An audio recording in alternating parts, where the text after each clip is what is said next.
Hello and welcome to the Learning Exchange, live from the FT studios here in London. I'm Gustav Nordback and I'm the CEO of Headspring, a joint venture of the Financial Times and IE Business School. As the theme of this Learning Exchange is the future of leadership, I wanted to start with a proverb, which many of you will know and which I think succinctly captures the essence of leadership. If you want to go fast, go alone. If you want to go far, go together. I often come back to this idea because it reminds me of the magic that happens when we bring people together and co-create a pathway to a common goal. While the context and environment will always change, the leader's objective remains the same: to paint a clear picture of the future, to align the team around a shared purpose, and create an environment that allows everyone to thrive, be their best selves, and grow. The purpose of this Learning Exchange is to create a platform where leaders worldwide can engage in honest conversations while also learning from each other. We have people connecting from all corners of the world, from Australia to Chile, from South Africa to Sweden. And we're all joining with the same objective: to learn, debate, listen, and share. As you go through the sessions today, ask yourself, what issues raised most affect the way you lead and how you might become a better leader? To start this journey today, let us begin in the way that we believe all leaders in business should start, by looking at the wider context and the big external forces that we can't always control, but that affect us all, and often in very different ways. This year, in the midst of a major war in Europe, an energy crisis, an economic crisis, and the growing existential threat of climate change, new words have entered our vocabularies: polycrisis, permacrisis. Our purpose is to try to make sense of this backdrop, to understand the different ways it affects us and how we can adapt. And to help us understand these forces, I have the privilege to welcome our keynote speaker, the Financial Times chief economics commentator, Martin Wolf, a multi-award-winning journalist, and one of the world's most influential voices in financial journalism. Martin, welcome to the Learning Exchange. Well, I'm delighted to be here and to participate in this exciting venture. What I'm going to try to do in the next 25 minutes is talk about where the world is, how it got here, and where it might be going. So it's going to be a very big picture story about a very important period of history. And I call the period that we got to as a result of the developments I'm going to talk about it, a hinge moment in history. I think this decade is one of those really important moments in history. We have to understand why and how we got here. So let me start there with the period from 1978 to 2007. So why did I start in that period? Well, the reason is that in 1978, Deng Xiaoping became the leader of China. And that meant that, in a way nobody at the time expected, China was going to embark on an extraordinary experiment. And it led to what I think is the most important economic development in the world since the Industrial Revolution itself, namely the sudden transformation of China into, and it's sudden, 40 years, into a superpower from being a completely marginalized, self-isolated, but also isolated country. This was followed, of course, with the election of Margaret Thatcher in the UK in 1979 and Ronald Reagan in 1980. and we got what sometimes is called neoliberalism, and might be called the new market economy, and of course, globalization. So one of the consequences of this was the move to globalization and the development of a integrated world economy. This was, in fact, became, and to a large extent still is, far and away the most integrated world economy there has been in history. The only exception is the movement of people. If you look at the movement of goods across frontiers, by 2007, more or less the end of this period when the financial crisis hit, the trade ratio to goods was twice as high as it had been before the First World War, which was the last big period of globalization. The production system of the world in the process was completely transformed. Capital, of course, moved immensely freely across the entire world in vast flows of all kinds. We achieved an extraordinary degree of integration. This led to and was associated with huge geopolitical changes. I've already mentioned the progressive rise in China, which became far more significant only in the more recent period. But the other really huge one, of course, was the fall of the Soviet Union. And the belief, Francis Fukuyama famously talked about this, that we were at the end of history, that democratic capitalism, if you like, our system, had conquered the world. Now, there were obviously other important developments of this period. This was the time when we began to realize how profoundly information and communication technology was changing the world.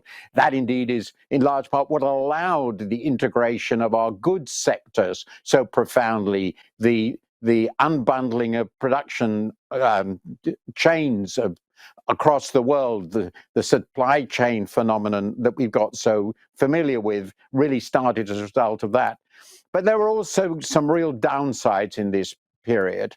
Productivity started to do not really very well, or that was already clear in the late 70s and 80s.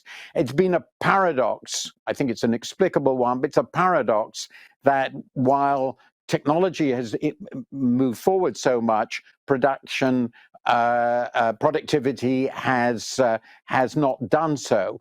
Now, the problem this creates is obvious. It means that for a very large part of the population in the developed world, the standards of living have not risen very much. In addition, again, in the developed world, inequality has risen a great deal in many countries, particularly in the US, but also some degree in the UK and other countries. And this has started to make people feel pretty concerned, and started to create the conditions for a populist backlash. And we've seen this against trade. It wasn't really a big thing in the period from 78 to 2007, but you could see a beginning of a concern about what was happening to our society. Then let's just move on then to the next big section of what I want to talk about, what I call the era of shocks, the period from 2007 to 2022. Perhaps there's a couple of other things I have to mention about that prior period.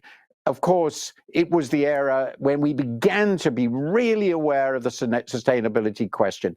Not much done about it. There would be lots of discussion, but people began to be really aware of it. And the second thing that I should remind you of is the era of financialization, along with globalization, with enormous expansion in debt and credit. Now, so this was where we were in 2007. And in 2007 began what I think of as the era of shocks.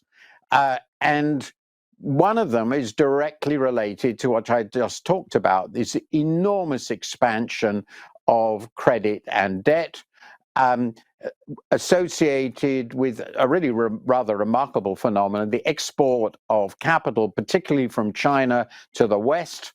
This created the conditions, and I've argued this in my book, The Shifts and the Shocks, which looked at the financial crisis, for an extraordinary credit and housing boom in much of the West, which blew up. It's a complicated story about how, but it had immensely important political consequences. There are very few events that make clear to a population that the people in charge really don't know what they're doing. But a financial crisis is one of them. Suddenly, the core of the financial system on which they rely, which they trust, seems to be just breaking up in front of their eyes. They don't understand why. They also see governments coming to the rescue in an enormous scale, and that indeed happened. But the governments didn't necessarily come to their rescue. So I think the populist pressure that was already there because of the impact of globalization, the so-called China shock in the United States, as a lot of industrial jobs were lost, this deindustrialization, which happened in so many countries, was suddenly reinforced by the perception of this collapse of the financial system rescued by the government.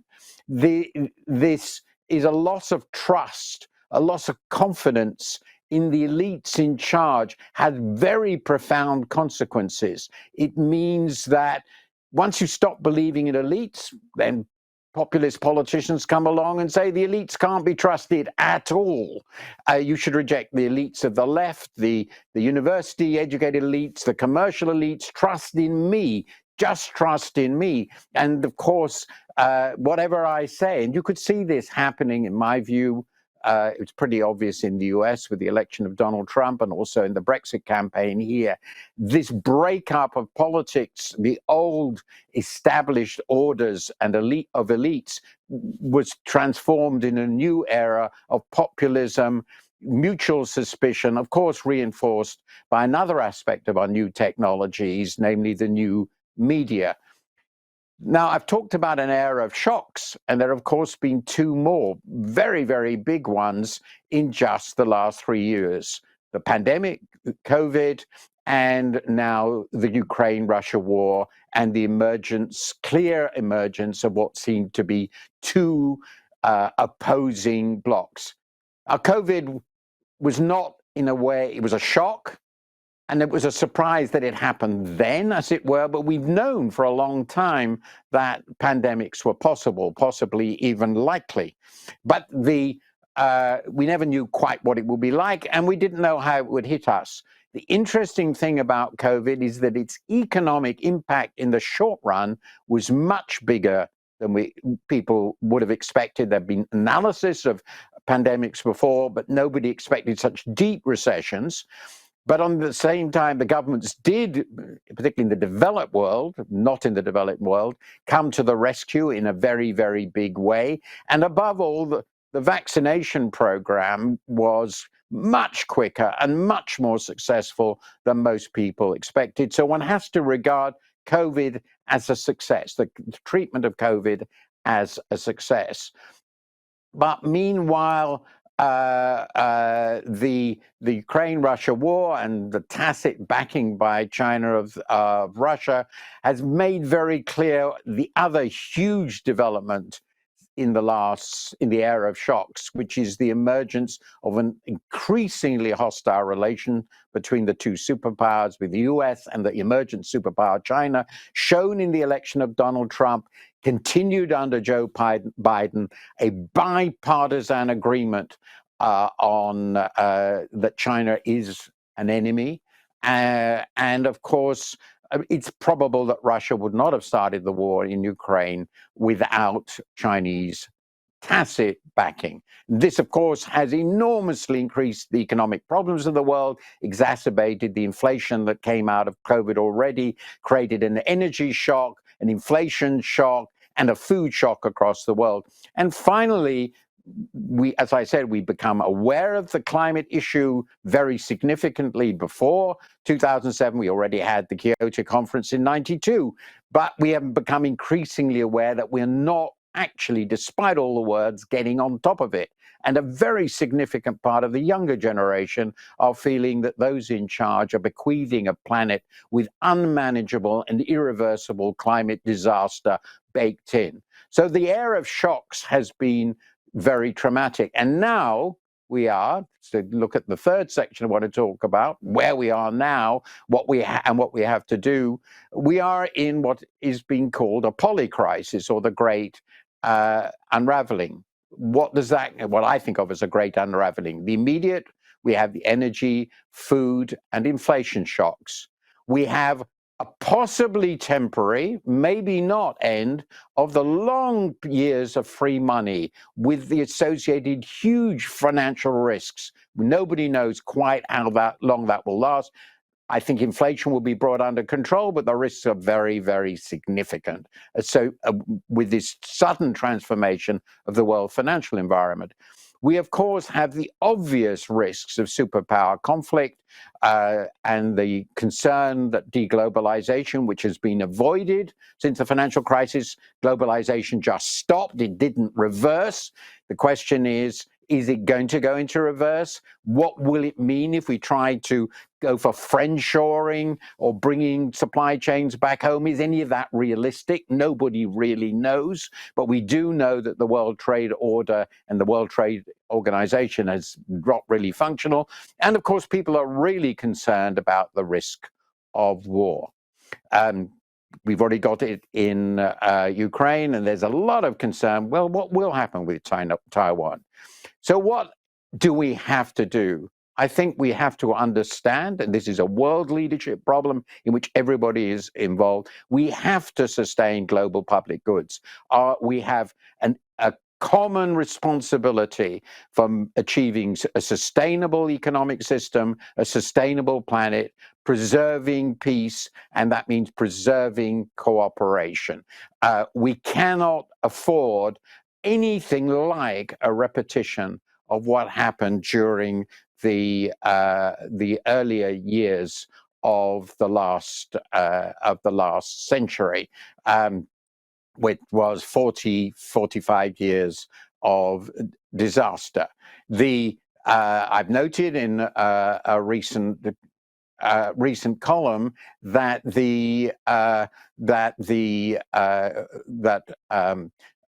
when we look back at what went wrong in the past, it's pretty clear that the thing that really destroyed the integrated global economies is not normal protection, it's not normal political stresses, it's geopolitical disaster. The two world wars, the Great Depression, destroyed the integrated world economy, destabilized the entire world, and of course, the wars themselves were catastrophes. We have to sustain a basically cooperative world order. And it's not quite clear now whether that can be done, but it has to be a dominant priority for the world's leaders. I was very encouraged to see Biden and Xi talking to each other. There has to be a lot of talk. However difficult the current polycrisis may be, nothing will be resolved without agreement to cooperate while differing with one another. We have to accept and tolerate differences. Meanwhile, of course, within the Western world, the broadly defined world of democratic capitalism, there is a really important challenges, particularly in a world where autocracy, far from what Frank Fukuyama hoped, has been an increasingly potent threat. Many countries have chosen or had foisted upon them autocratic rulers. Democracy as a system is, in the famous words of Larry Diamond, a very well-known authority on democracy. Democracy is in recession. And of course, China is becoming a very assertive presence and a considerably more autocratic system than many of us hoped or expected 10 or 12 years ago. So stabilizing democracy, making democracy work, making democracy successful, which hinges, I think, above all, on making the population of our societies have a restored trust in their leaders. And by their leaders, I don't mean just their political leaders. I'm also talking about their intellectual, social, and business leaders. Without trust in the leadership, the elite of a society, it is actually impossible for it to be stable, because it's not that people stop trusting in anything. What happens instead, if they stop trusting those in charge, is they will trust in anything. And then we have a breakdown of any possibility of reaching a common conception of what the public good is, which is an essential ingredient for a successful democratic world. So where we are now is a world of enormous challenges, some of them technical, how we deal with monetary policy, how we deal with disease, things of this kind. But they're fundamentally political challenges at the global level, cooperating in difference, and political challenges at the domestic level in the democratic order. And how we respond to those challenges will determine what the world looks like 10 years from now. Thank you very much, Martin. Such a succinct and great background to where we find ourselves today. And indeed, we have many challenges that stand out. And I think, to me, what stands out from this is really the confluence of challenges that most of us, most of the working age population, haven't really had to face before. Future leaders are clearly dealing with a very different set of risks and a very different environment. How do we prepare the leaders to navigate these future challenges? Peter Drucker famously said, "The only skill that will be important in the 21st century is the skill of learning new skills. Everything else will become obsolete over time." I think that's a very powerful point. And in this ever-changing world that we face, the skill of learning, unlearning, and relearning is really crucial for us to prepare our operating systems and our playbooks for the transformations that need to happen. Our next panel, moderated by the senior business writer at the FT, Andrew Hill, will discuss the skills and traits next generation leaders need to have and how we can prepare for today's workforce for future challenges. But first, just as our next panelists get ready, we're going to share a very short video about how we tackle the challenges of understanding and defining learning needs here at Headspring.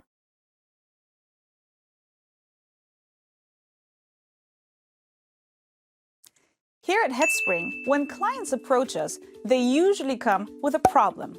But the reality is they have only uncovered the symptoms rather than the real cause of those problems. That's why we go deeper.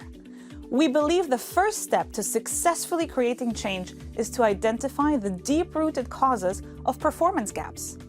And to do that, we apply a 7-step methodology.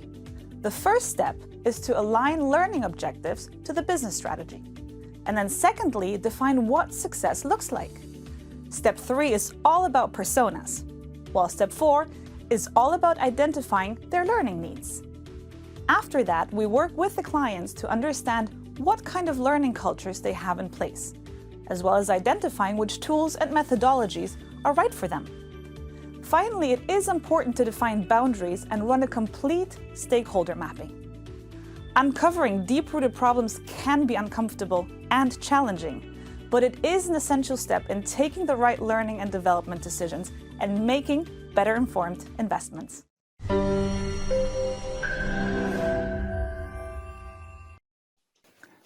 Hello and welcome back to the next session of our Learning Exchange. I'm Andrew Hill, Senior Business Writer at the Financial Times, and I'm joined in the studio by André Lacroix, CEO of Intertech Group and author of Leadership with Soul, new book out now.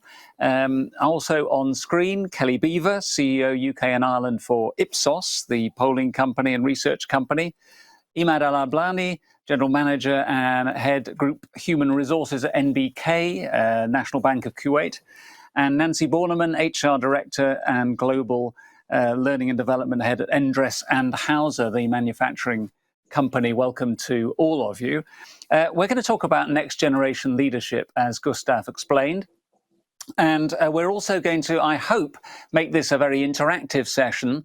If you have questions, thoughts, ideas that you want to feed into the discussion, please use the Slido app to submit them. I'll be keeping an eye on that on my iPad here and trying to weave these questions into our discussion over the next 45 minutes. I'd urge you not to wait until the last minute to submit the questions, and that way we can find time to address them, I hope, during our session. So next generation leadership, clearly, as Martin Wolf has laid out, there are a number of challenges, technical, economic, demographic, political, that businesses face, and it will fall by definition to the next generation in lots of cases to deal with those. And the current generation of leadership clearly bears some, at least general responsibility as a generation for having got us into the place we're in now, which itself throws up various tensions. But I want to ask each of our panelists as an opening question, really, what they believe are the ways in which they can prepare today's workforce for the future challenges that Martin has laid out. And I'll start with you, Andre, in the studio, and then work my way around our panelists. How do we prepare today's workforce for the future? We at Intertech, we are really fortunate because we are a really growth-oriented company, and what we do in society is really essential for the world to operate safely. So, we are really mission critical. So we are really focused on growth, no question about it. There is nothing that we touch in our lives every single day that has not been tested or inspected by Intertech, and quality assurance is essential. If I were to tell you, for instance, that we test the fuel safety and quality of Air Force One, and President Trump and President Biden couldn't fly without us. Essentially, we've got very intrinsic defensive characteristic. Having said all of that, we are a global business and we face challenges. And how we prepare our teams is very simple. First of all, we make sure we are focused on what we call leading and lagging indicators. In any business, you got to be paranoid about the next trend. You got to be paranoid about what's happening in the marketplace, and you got to know your business goals so you're ready to take action. So that's starting with the facts. The other thing we do is we over-communicate. It's really important in good and bad times for everyone to understand where you stand, because we are one team. We're all on the same page. And if you need to take corrective actions, we need to hear the good and bad news real time. And then, finally, it's all about how you measure your performance. And you got to benchmark yourself against your competitors. At the end of the day, it's never a straight line. There is always ups and downs in businesses. And the only thing that matters is being better than your competitor. And that's how you create a sense of pride in delivering performance in challenging and also challenging times. So that's how we prepare our teams. And in my view, these are essential, focus areas for us to handle the complexity ahead. Right. Let me just ask one follow-up before I go on to ask Kelly the same question. What's the sort of, in terms of developing the next generation within the company? Clearly, like all companies, it's a mixture of training the people you have and recruiting good people from outside. Yep. How is that adapted to what's needed for the future? We'll come back to talk about all the skills that are needed, but I'm just wondering what you're doing differently in terms of programs to keep up with competition. We have stepped up the way we look at data. data science is really important. There is so much data to look at and people can get confused. So being really assertive, this is really, really important. The other thing is being able to plan ahead, and scenario planning is part of the skills that you need, because you cannot plan for just one scenario. You got to have multiple scenarios. And one of the skills that obviously we are focusing on is asking our leaders and young leaders to think of both offense and defense. When there is a challenging situations, the first reaction is, let's play safe, let's protect cash. Important, but you got to innovate, you got to invest, because when there is a downturn, the first company to perform better will overperform over time, because they will get a momentum advantage. So that's what we try to do in terms of helping our leaders think through this complexity attached to crisis management. Right. Well, we'll come back to how leaders act in times of crisis, perhaps with a bit of reference to recent crises in a second. But let me turn now to you, Kelly. Talking of data, obviously Ipsos has a lot of data about what generations are thinking about the future challenges and so on. But how would you answer this question about planning and preparing today's workforce for future challenges? So I think it's first worth reflecting on what the workforce have been through in the past and the extent to which they've seen this level of uncertainty before. And 3 in 10 of the workforce today have not been through an economic recession of scale before. So look across your workforce, and on average, 3 in 10 of them haven't seen something like what we're about to head into in the coming months and years. And so part of our role as leaders in a business is to help them navigate, but also to teach them a little bit about what you do when an economic downturn hits, what kind of things are important. And actually, your previous speaker spoke really eloquently about leading indicators and knowing what's coming, not just looking in the rearview mirror, being tighter on things like invoicing and cash control, getting a good visibility of your carryover in your pipeline. The finances become very, very important. But also, ultimately running a business is about 2 things. It's about your people and it's about your clients. The understanding of your clients' problems and the understanding of how your people are facing into these financial uncertain times themselves are absolutely critical, and helping to then communicate to them how you can add extra value to them, to their lives, etc., becomes fundamental, because those who add the most value will thrive in a time of economic uncertainty, both with their ability to attract talent, retain talent, and lead through it, and also to do the same, attract and retain clients. So I would say people, clients, absolutely pivotal. But don't forget, many have never experienced this before. And so you do need to teach some of the fundamentals that those of us who have been through times of great uncertainty, not pandemic, where ultimately there was a huge amount of pastoral care provided to employees during that time. Collaboration was critical, government stepped in, etc. Economic recession is a different type of challenge. Right. Before I turn to Emad, Kelly, what's the research showing us about how the next generation or younger generations of the workforce are thinking about coming challenges? Anything that you can pick out from surveys you've done? Yes, indeed. So some of the core things that are impacting on that younger generation at the minute is things like their own level of income. And I think they're very focused on their own level of income, more so than those of longer tenure in the workforce.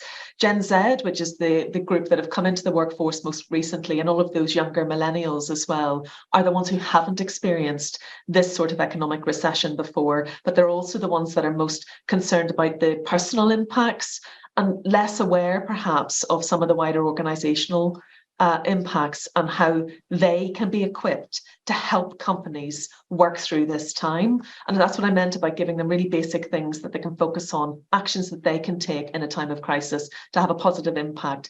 Because ultimately, as leaders as well for that group, we are the bringers of hope, the messaging of hope.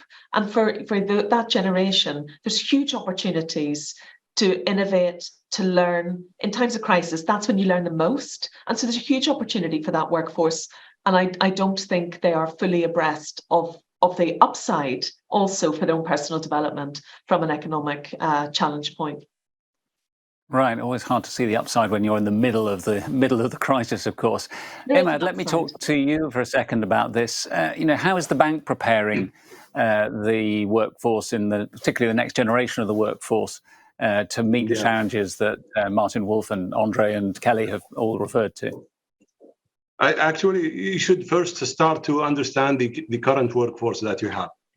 And then definitely with that type of uncertainty, with the, let's say, motives that would come behind the new generation, you need to really improvise and come up with the right solution from their minds.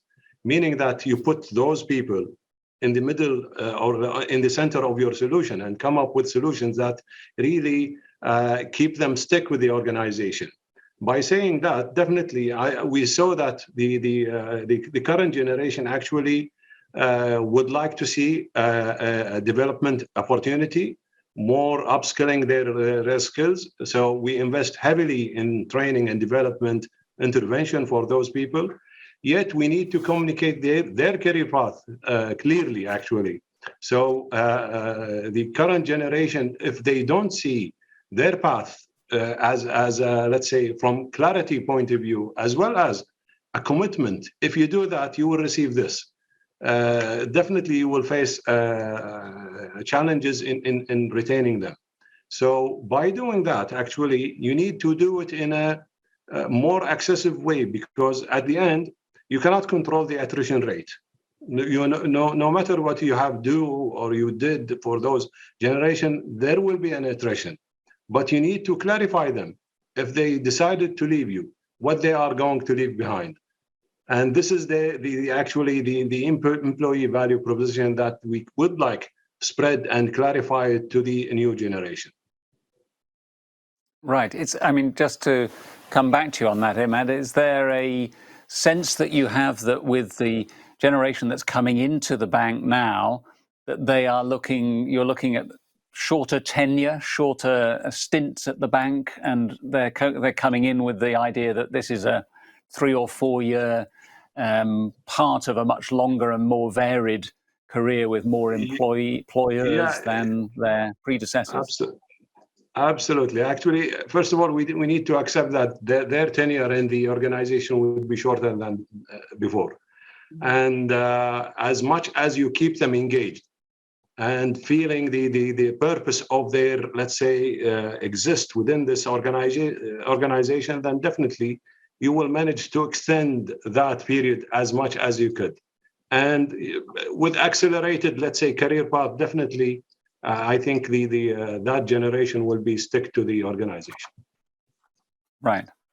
Nancy, just tell us whether some of these responses resonate with you, with a different business in a different part of the world. I think you have 16,000 employees. Yeah. Do these sound like the same actions that you're taking to meet their challenges and to keep the younger generation workforce happy and motivated?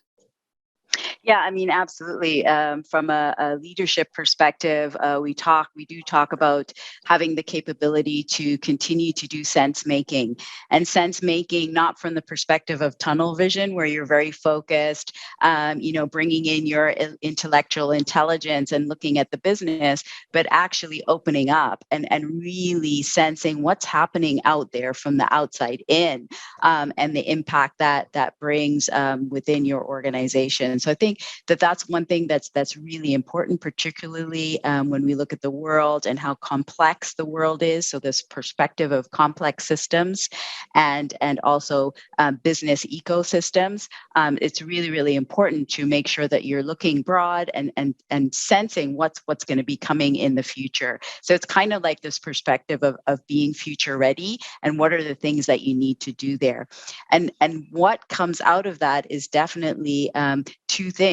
One thing from a leadership capability perspective is this idea of relating, right? So connecting with your people and connecting with the younger generation, of course, and being able to have empathy, being able to sort of, bring people together to collaborate.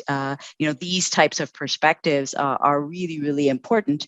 I think also, in that relation space, it's so important as a leader to be self-aware and connecting with yourself. What's your purpose? What are your values?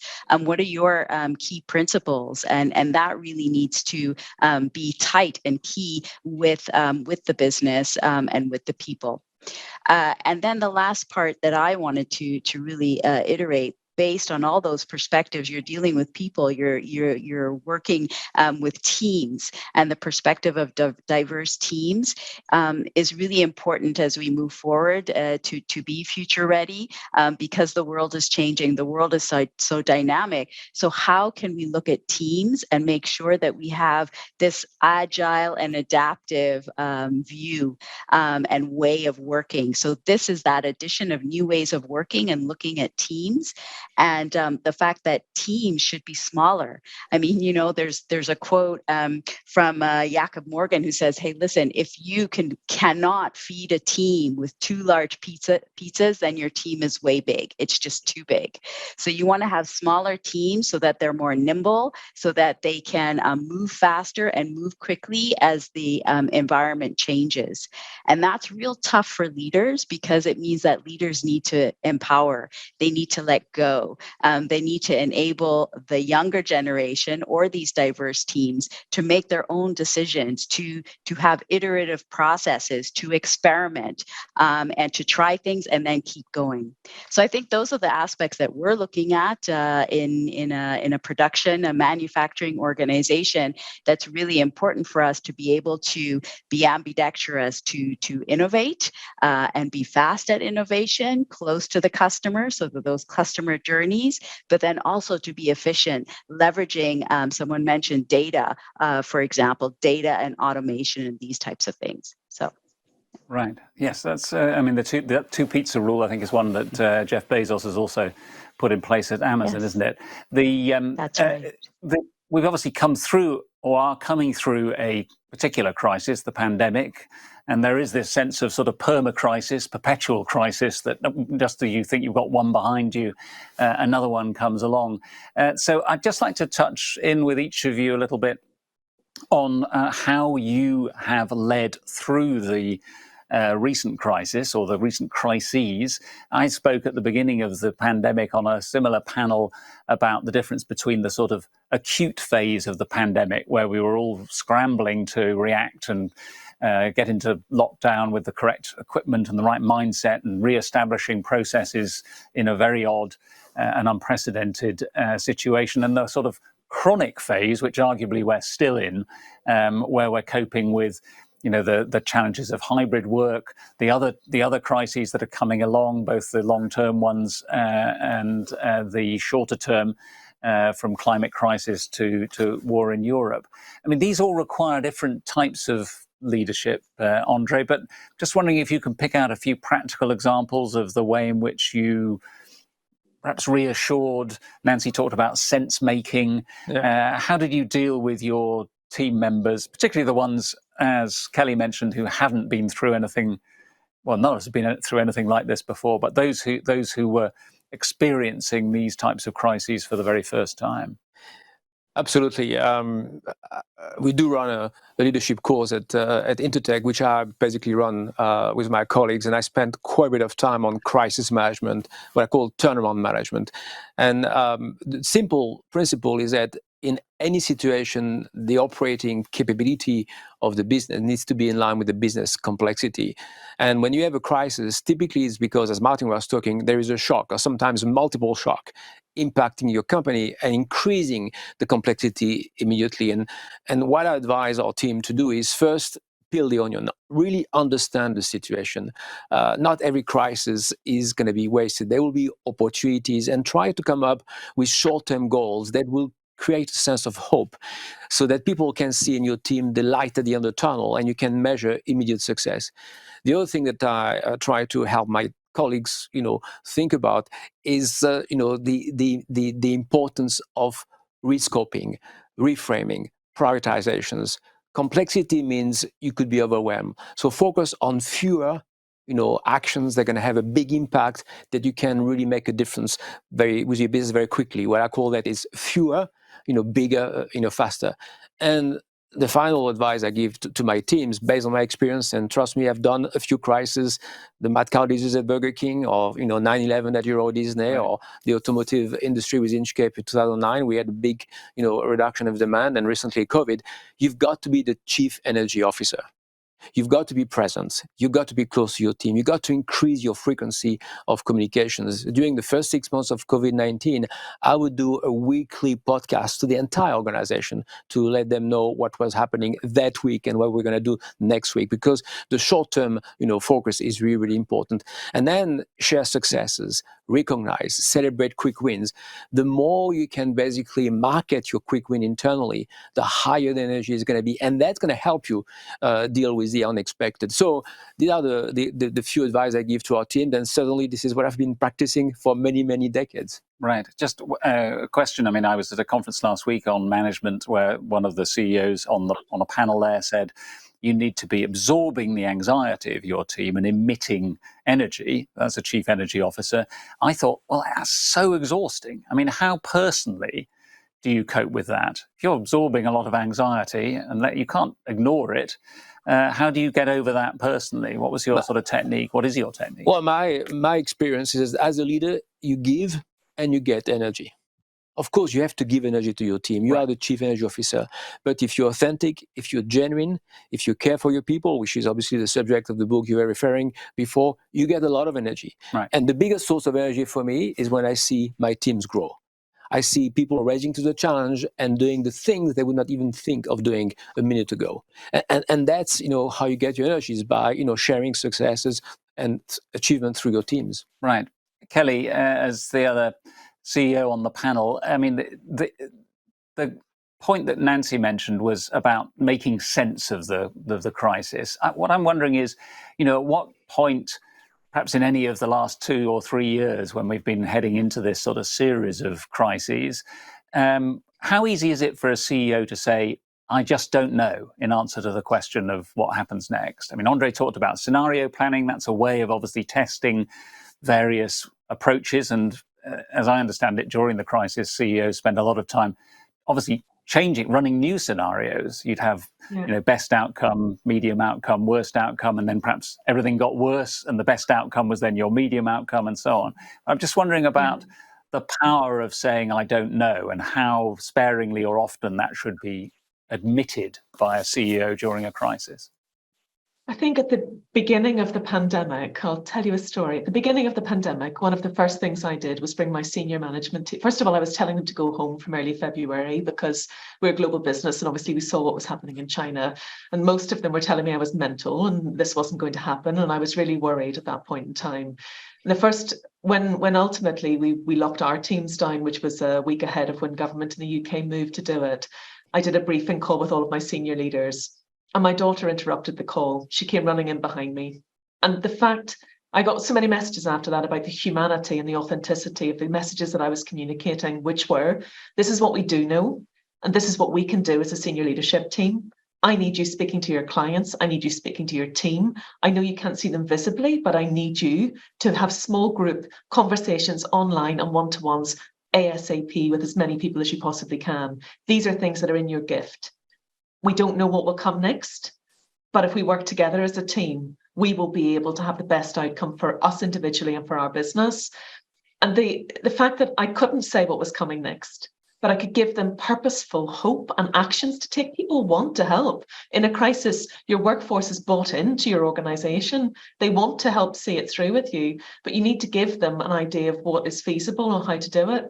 And the other thing we know from our research is mass communications are often what leaders revert to. Big webinar broadcasts, they have the least impact in terms of the trust that people feel in you and they feel in the organization. And during the pandemic, many CEOs reverted immediately to large-scale webinars because that was the easiest way to speak to the masses. But keeping going with small group conversations, one-to-ones, any new joiner, do a one-to-one for 10 minutes. It's 10 minutes out of your day. It makes a massive impact to how they feel, trust and authenticity in you as a leader and in the future of the business. So there's the other last thing probably is just about, I think this reflects on the last speaker's point actually, senior management only have capacity for a certain number of priorities. And you need to recognize that and make sure that you're clear with them on what those priorities are. One of the things that happened, I saw in other organizations, was they overextended by firefighting on so many fronts that their senior management had too many priorities and therefore no priorities. And so being clear with people on what we're focused on and really easy, tangible actions. Yes, that goes well to Andre's point about complexity and trying to keep to the simple and the sort of visible progress. I'm going to come to you, Imad, in a moment with the similar, asking you for some tips there on sort of leaders in crisis. But just to remind people, we're about at the halfway stage. I'd love to hear your questions for any of the panel or all the panel. Do use the Slido app to submit them, and I will weave those in. Imad, we've just published a podcast about what the future holds for HR, and in which I and my colleague Isabel Berwick, the host of the Working It FT podcast, talk about the challenges for human resources departments. Obviously, in the first phase of the pandemic, you and your peers were very much the people who were providing the sort of reassurance, the comfort, often the practical, how do we get laptops out to thousands of people working from home unexpectedly and so on, those sorts of issues. I just wonder whether now there's a moment where, as people, leaders, you're having to think about some of these tough decisions that will be passed down in a more recessionary environment. But tell me a little bit how you handled leadership in the crisis and crises that we've been going through.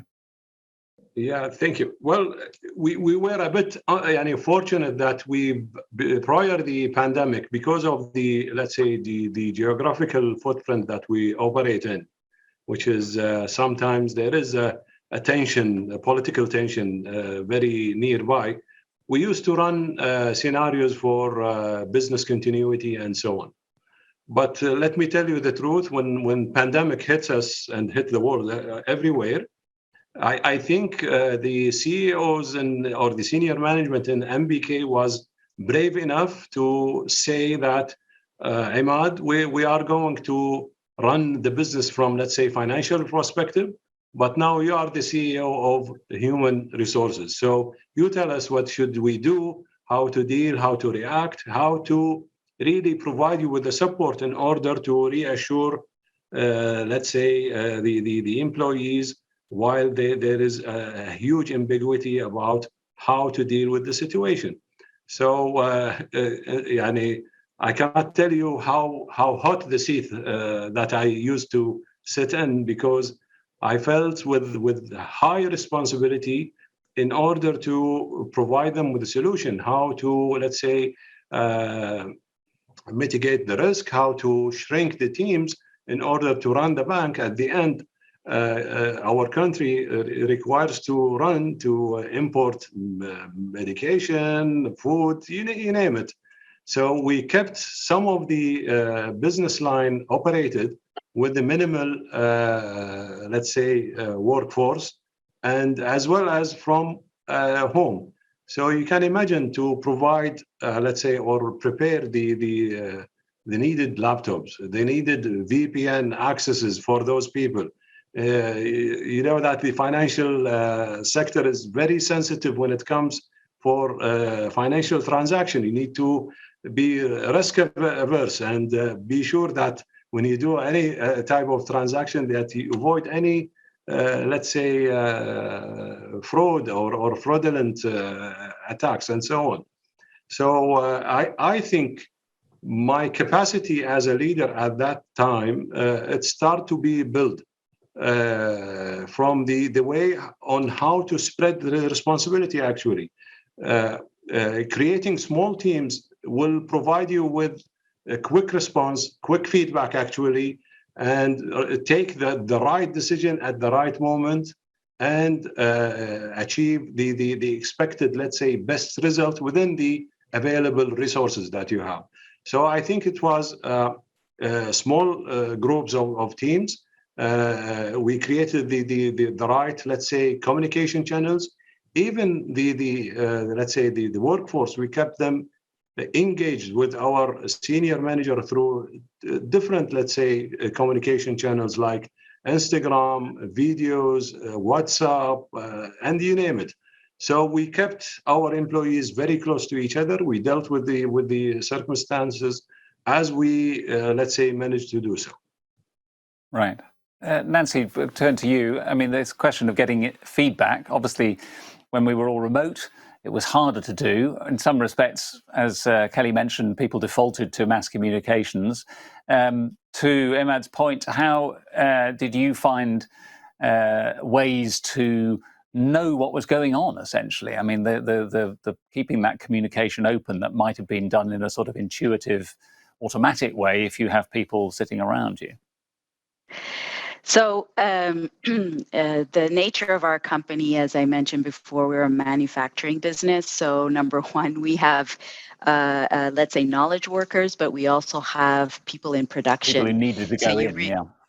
Exactly. You had to go in. So one of the things about, we're a German-based company, German-Swiss. So you've got this mentality of, structure and hierarchy, and vulnerability is like, whoa, no, what is this? So that was difficult for some of our leaders, but we went back to our principles. Who are we? We are a family-based company. We're family-owned. We still are today, even though we're 6,000 plus employees, 16,000 plus employees. So family. It was very important, that perspective. So for us, it was, we were not going to do any layoffs. We were going to do everything possible to make sure that employees felt that they are valued members of the company. And we also look at our communities, because we invest in our communities as well. So that was really important for our CEO to say, you know what, I need to communicate to employees, but also to the community as well. So Imad mentioned, using social media, and our CEO actually, from a personal perspective, he writes messages out to the public, to the community, as well as to employees, and it's not filtered. So it's his own messages in terms of how he feels and how he believes. That's one thing. The other thing that came into play was culture. Culture was huge, because you couldn't have one massive approach and spread it out into all of the different countries that we operated in. So we needed to have small local teams, management teams, who would decide what needed to be done within that country. And again, as I mentioned, we're a German-Swiss company. A lot of decisions are made there, but all of a sudden the leaders needed to start to talk to each other in the different entities and understand what's happening in the different countries, in the different markets, and what that meant to our people, to our communities, and to the market overall. And then we would respond accordingly. So that was also, something new from the perspective that usually we look at that from a pure business perspective. Now we really had to look at it from a people perspective, and not just HR, right? So it just went across all functions, all dynamics of the company. So that was, I think, really, really big. So this cultural intelligence, coupled with emotional intelligence, was really something that we had to bring in and start to balance and share our vulnerabilities out into the world. And lastly, in the emotional intelligence area, it was about allowing not only the leaders top down to talk about what was going on and how they felt, but to also hear from others within, at all different levels of the organization, in terms of what they were experiencing, what they were going through. I mean, some people were going through losses, personal losses in this crisis. So it was having avenues where people can talk with each other, that people can share how they were doing, and enabling time and space for those kind of emotions to come through. Right, thank you. Yes, I wanted to spend a bit of time before we wind up in 10 or 15 minutes talking about the competencies and skills that are needed for next generation leaders in the face of everything we've already discussed. But just a couple of questions that have come in. Andre, let me ask you, in fact, building a bit on what Nancy was just saying, clearly as we emerge from this, you hope that some of the culture has been reinforced by the experience that people have gone through. But we have obviously seen in the data the so-called great resignation, the big quit, the attrition of people who decided, for whatever reason, as they emerged from pandemic, that they didn't want to be there any longer. The question is, what does a company have to provide or to do to avoid an even greater resignation? Have you found you've had specific things that you've had to do? Yeah, I mean, look, we look at retention with our customers, employees, attrition very, very carefully. And we spend a lot of time discussing with our teams. And the simple answer for us is growth. We believe that if you focus on growth, if you outperform your competitors with the most exciting growth in your industry, you are more likely to attract, retain, and develop the best talents. Our view is that the best talents want to work for the best companies. So the really important point here is don't lose sight of the offensive side of the games, right? There are always opportunities. You got to invest, and playing offense and defense at the same time in this crisis will take you very, very far, because your employees will say, you know what, this is a company that is investing in the future. Don't lose sight of the investment for growth. Growth is exhilarating. Growth is thrilling, is fun, and everybody wants to be part of a big growth story. That's, for me, the silver lining here. I understand risk management, I understand scenario planning, I understand cash management, but you got to focus on growth. Right. There's another question here, but I'm not going to ask you to answer it straight away, but I will say what it is. It's the classic one about now the pandemic seems to be a bit more under control. Companies have fallen back to wanting their people in the office. So I'm going to ask each of you right at the end what your view is on that, so as not to have too much of a long discussion about hybrid working, but we'll come back to that for each of you at the end. Let me continue, Andre, with you for a second about this idea of what sort of competencies, what skills, what traits do these next generation leaders need? Is that the same as it ever was, or do you feel that has changed? And if so, how, as a result of what we're now going through? Look, my view is that leadership needs to evolve and change like society. And for young leaders, future leaders, the opportunities are immense. Gallup, the authority in engagement tracking around the world, is just telling us 80% of the global workforce is disengaged. My conclusion is that corporations today are better run than 20, 30, 50 years ago, but are still overmanaged and under-led. 2.8 billion employees go to the workplace every day, not feeling passionate and excited about the day ahead. This is a huge opportunity ahead of everybody in the corporate world. And what the world needs is what I call good leadership. And what is good leadership? It's of course, the topic of Leadership with Soul, the book you mentioned earlier today. It starts, with having strong values. As a leader, you need to operate with strong values. It's got to start with respect. Courage. You've got to be courageous. You got to be risk, taking in your mindset. You've got to be, of course, focusing on integrity. You got to be passionate, being responsible, leading with a purpose that is meaningful and inspirational. What is the grand meaning of what we're trying to do here is really important. Even more so because life is too short. You want to have an impact. You want to be a force for good. Of course, you got to be visionary entrepreneurs. Leading with both EQ and IQ is essential. I mean, we talked quite a bit about EQ in the panel today. We need more EQ in a workplace. Putting people at the heart of your growth strategy is what it's all about. You want to speak, act, and think from your heart. Right. And today it's missing. And people know that if you don't genuinely care for them, they're not going to follow you. And other important point is sustainability. As a leader, you've got to focus on sustainability. This is the movement of our time, and you've got to put that on the agenda. Finally, as a future leader, recognize you've got many stakeholders. The leaders who only focus on short-term results for the next quarter earning release are not going to be delivering sustainable performance. You need to deliver for all stakeholders, your customers, your clients, your employees, of course, the regulator, the community, your suppliers, and your shareholders. So that's, in my view, what good leadership is all about. But the opportunity is significant. 2.8 billion employees go to work every day feeling disengaged. Isn't it the opportunity ahead of us? Right.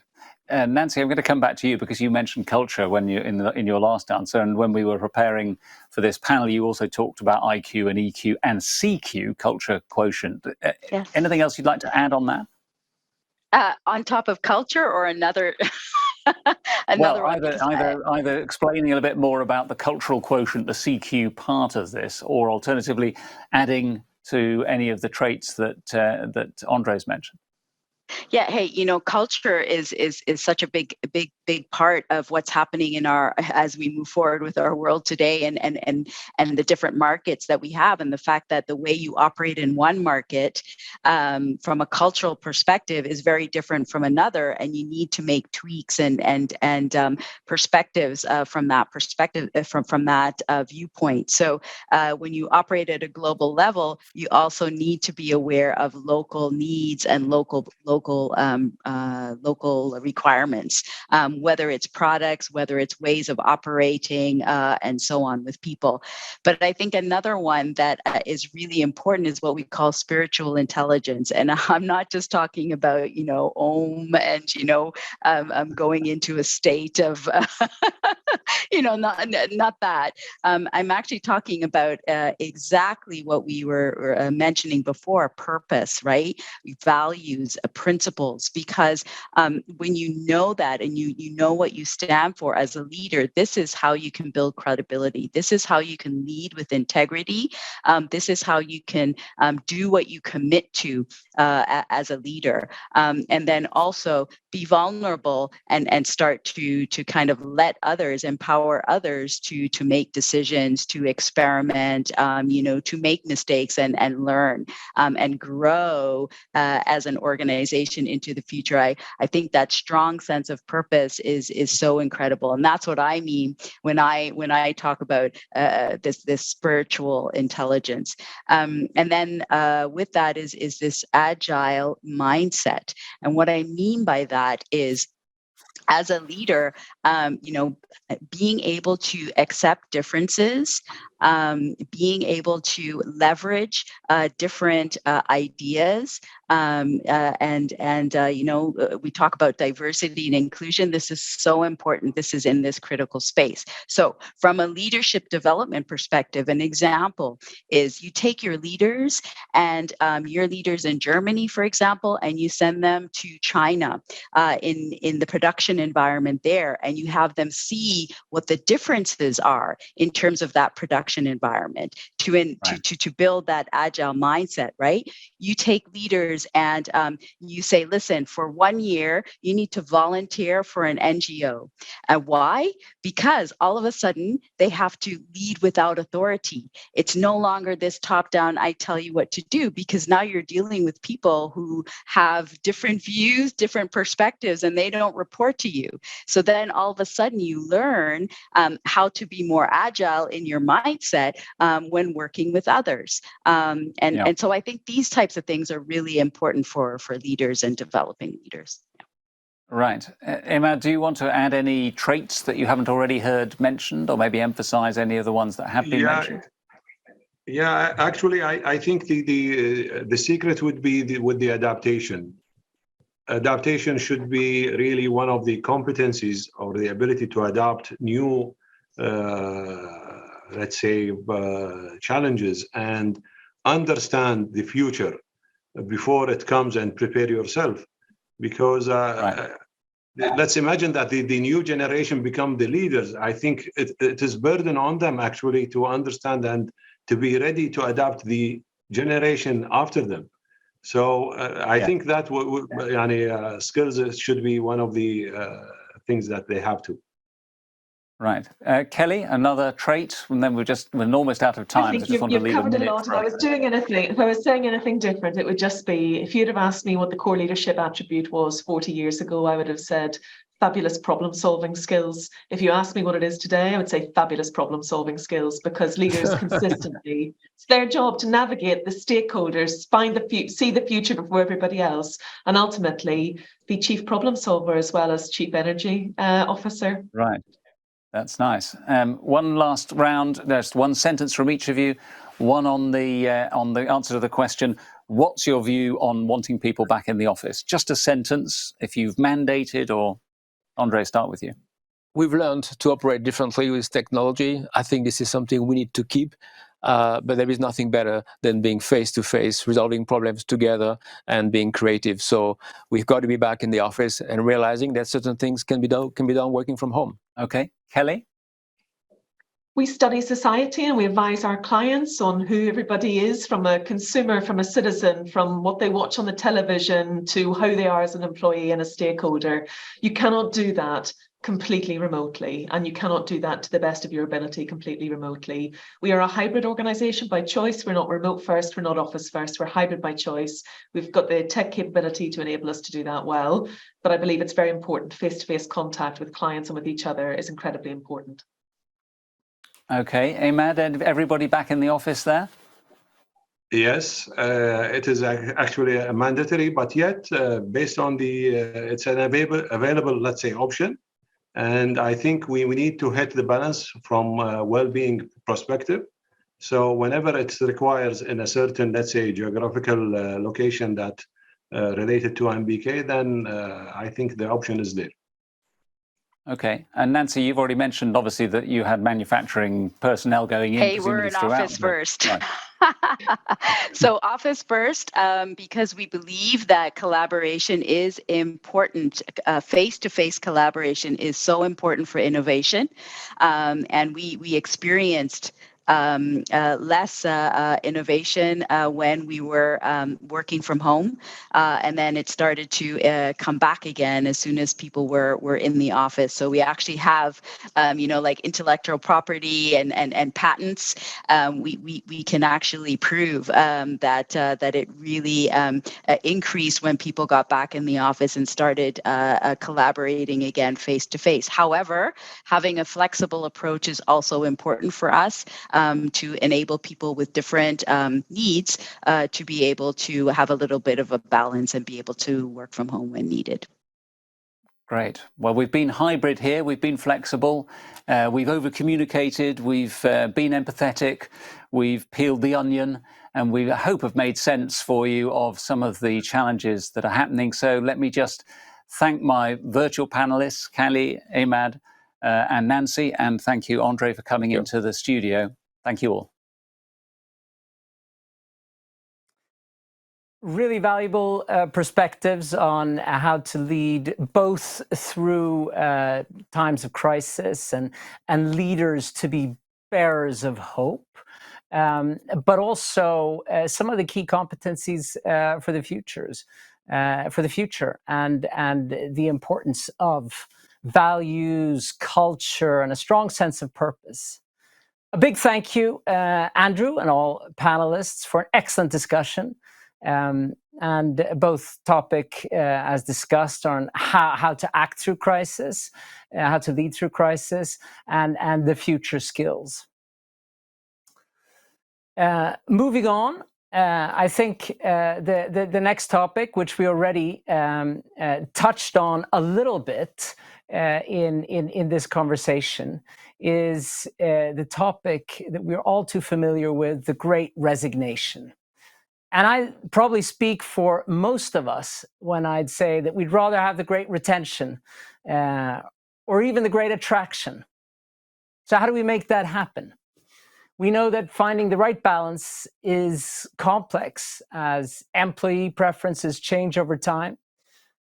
For example, millennials tend to value development and progression, whereas Gen Z values work-life balance and purpose more. Our next panel, moderated by Janina Comboy, work and careers editor at the Financial Times, will discuss some of the key factors that affect talent retention.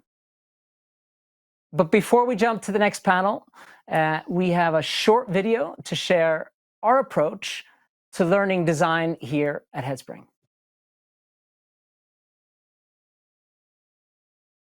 What is your goal? How do you get there? What is the best strategy to develop your people?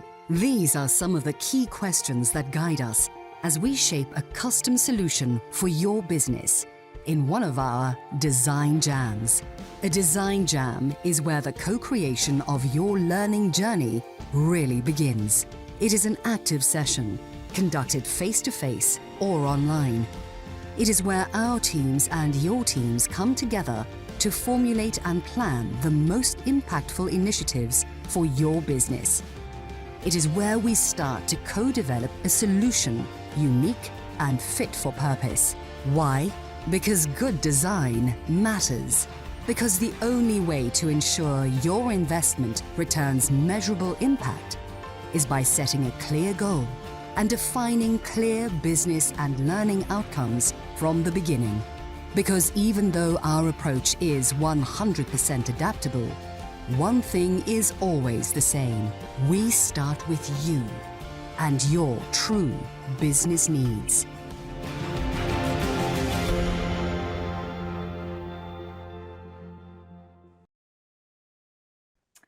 Thank you, Gustav, and welcome everyone to this session.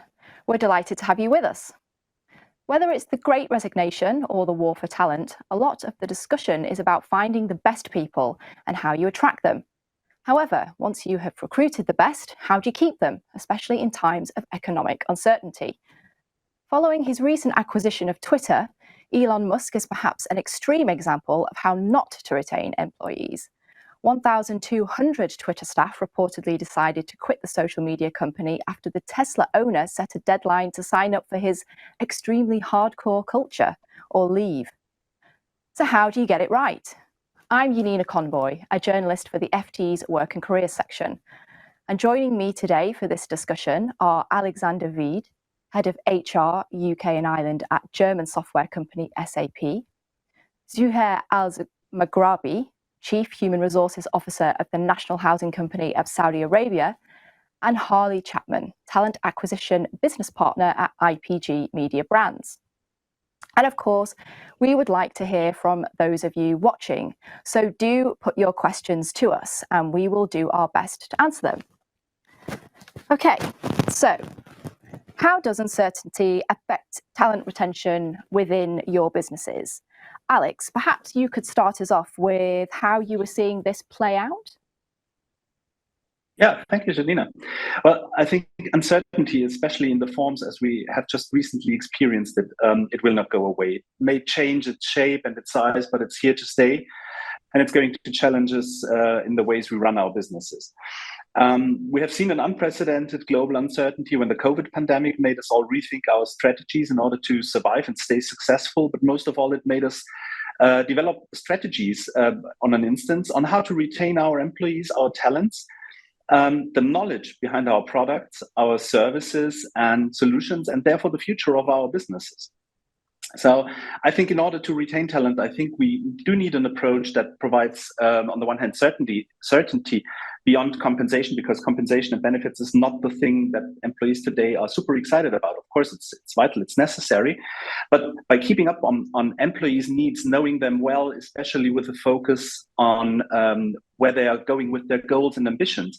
And of course, compensation and benefits, I already said, play a vital role, making sure that they connect to the needs of the individual, to make them also contribute to the individual needs and goals. And finally, employees at this time of uncertainty, they are seeking also new opportunities when they miss purpose and perspective in their current roles. So when they cannot identify development and career perspective, which is where we need to provide through a robust yet flexible talent strategy that secures the talents we know today to be successful, but also creating a clear and focused vision and strategy for the future of our businesses. And finally, align our business strategy with the talent strategy. Put purpose in everything we do and make it a priority for our employees and for our talents. And Harley, what about you in your sort of sector? How are you seeing, this uncertainty and how it's affecting talent retention? How is it affecting your sector? I definitely think there's more of a broad spectrum when it comes to uncertainty. On one hand, with the talks of the recession, I do feel companies will retain more talent than in the recent years. Particularly in the media industry where we see, more clients building in-house teams. I see our competitors losing, huge clients, which means there will be, more talent looking for work. I think the trend of people moving from freelance to full-time, that I've noticed a lot more in the last couple of months. But given a lot of companies are putting promotions on hold and hiring freezes, I think a lot of people in those companies will be looking, to leave out of frustration and lack of growth. I think that's super important to communicate. What we don't want is people feeling unsecure or undervalued in their positions, especially with talks of a recession. So I really think communicating how the business is doing is really important in times like this to retain talent and, also attract new talent as well. Okay. And Zuhair, what are your views on this? In your company, how are you seeing uncertainty affect talent retention? It's actually Saudi Arabia could be a bit different than the rest of the world. I mean, we don't have any economic issues currently in Saudi Arabia. The country is booming. I think the uncertainty is coming from the way that the new generation react, or the level of tolerance or predictions of their move. The number of opportunities available for those people make it difficult to retain them, because the same companies are offering the same offers from a compensation point of view. So you need to have an edge of where exactly you want to position yourself. So for example, we're working in different tracks. Compensation, we have to remain competitive in the market. Learning opportunities with leading universities and institutions around the world, good career progressions for them, and the environment. I think this is where a lot of the young people or youth or the young generations would like to have a good work environment, starting with transparency. I think if one lesson learned from the previous experience, the pandemic, is that we'll have to be transparent with the employees on what exactly going on and how we're going to go about it as a company. Okay. So for obvious reasons, you want to retain staff, you want to reduce staff churn, for example, because you want to essentially save money, because it does cost money to employ people. But what are the other reasons that retention is so important? And perhaps you could each give a specific example of what you're doing to really work hard to retain staff.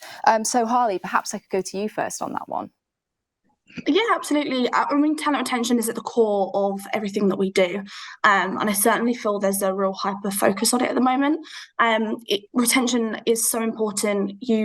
I feel you see, employees as ambassadors of your brand. Commonly, you'll see as well, in businesses, there are more men at senior leadership positions than there are women. I feel a way to tackle this is ensuring equal opportunities and a chance to grow. So at Media Brands, people aren't, stuck in their craft or their location. If someone wants to move to a different side of the business, there are opportunities there. The same way that we put a lot of focus on internal mobility internationally. We've seen people move from the UK to the likes of Australia, the US, parts of Europe, and vice versa. And from a talent perspective, I think people will be drawn to companies that show people with long tenure and growth opportunities, just purely by looking at even LinkedIn profiles. So I feel people stay where they feel that they can grow. No one wants to be stagnant. Okay. And Zuhair, how are you engaging employees so that you can more effectively retain them? I mean, there are some quite obvious things that can be done. There's compensation and there's other things. But perhaps you have some examples of how learning and development, for example, may be helping to retain staff. What are your thoughts? Actually, the way we design the learning experience for employees is kind of, I wouldn't say unique, but it's a bit different. So we're not focusing. So for example, we just wrapped up a program with IE Business School where we're developing our leaders. It wasn't about leadership skills. It was about leadership skills. It was about industry knowledge. It was about business skills. And one of the things that we have done is putting this team together. So we're building also team ties. So I recall, during the graduation, some of the guys said, I never thought this friend exists in the organization, or this person can help me in XY challenge. So I think it's one of the things, even if we're talking about isolated teamwork or people who work in different part of the world, or even in the same company in different locations, you need to make sure that your development programs pull them together. The time they spend together in the classroom is very important for their teamwork skills development. Okay. And Alex, what can you tell us? What is SAP doing specifically to retain its best people? So in my opinion, and this is also in my opinion, retention needs ultimately to be connected to the employee engagement, which of course is also tied to the employees' personal development and career goals. So hence there is a close tie between the individual and the business purpose, the mission and the vision. And I'm absolutely certain that engaged employees are contributing much more to their individual, but also to the company's success. So this engagement is, on the one hand side, supported by role model leadership, which we promote, but also a culture that puts, this is the most important part of it, continuous dialogue and exchange between leaders and employees at the very heart of our businesses. So how do we do that in practice? We do feature a tailored learning and talent management. We have an incredibly broad, and I absolutely agree with what Suher just said a few seconds ago, that puts the individuals' need and desire to learn different things in order to develop themselves along their development plan, may that be a formal or an informal one. But at the same time, also providing a framework, providing a talent management that goes away from the one-size-fits-all, that turns to focused development through a variety of measures, be they formal, be they informal, be it peer learning and mentoring, by developing those employees, those talents really on target, almost on demand, although that sounds a little squeaky, but really help them develop into their next potential role in a given time frame, which is something I think is extremely important to know. So not saying development is happening that's just going all through your tenure at a business, but you need to give employees also the visibility and provide them with a time frame. When can that next step come in your career? And while we're moving through the generations, those time frames, they get shorter and shorter. Yeah. Harley, does IPG Media, do they have mentoring schemes? Yeah, absolutely. As far as I'm aware, they're twice a year at the moment. They focus as well on what you want from them, and what you can offer as a mentor and what you're looking for as a mentee. So there are multiple ones there. It's headed by our L&D team. We have a whole team focused on learning and development, and they've really strived to push out, manager blueprint training, as well as different opportunities within the business, and they're circulated for anyone within the business, and it's a huge uptake, and it's brilliant to see. Zuhair, does the National Housing Company, do they have a mentor scheme? Do you find this is popular? Is there a good uptake?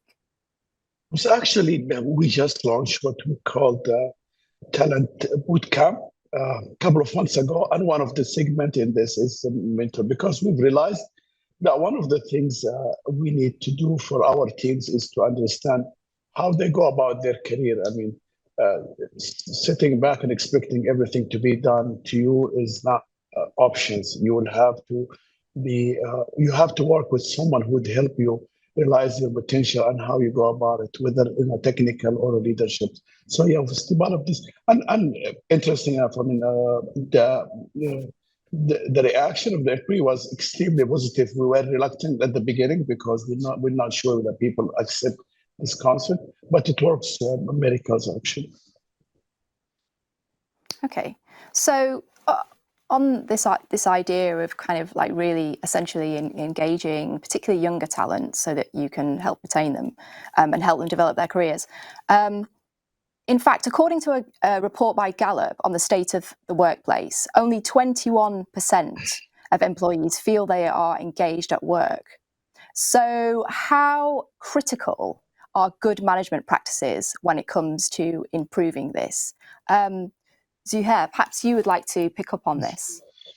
So it's interesting because when There is another Gallup study done for Saudi Arabia, and it gives totally the opposite of what's happening globally.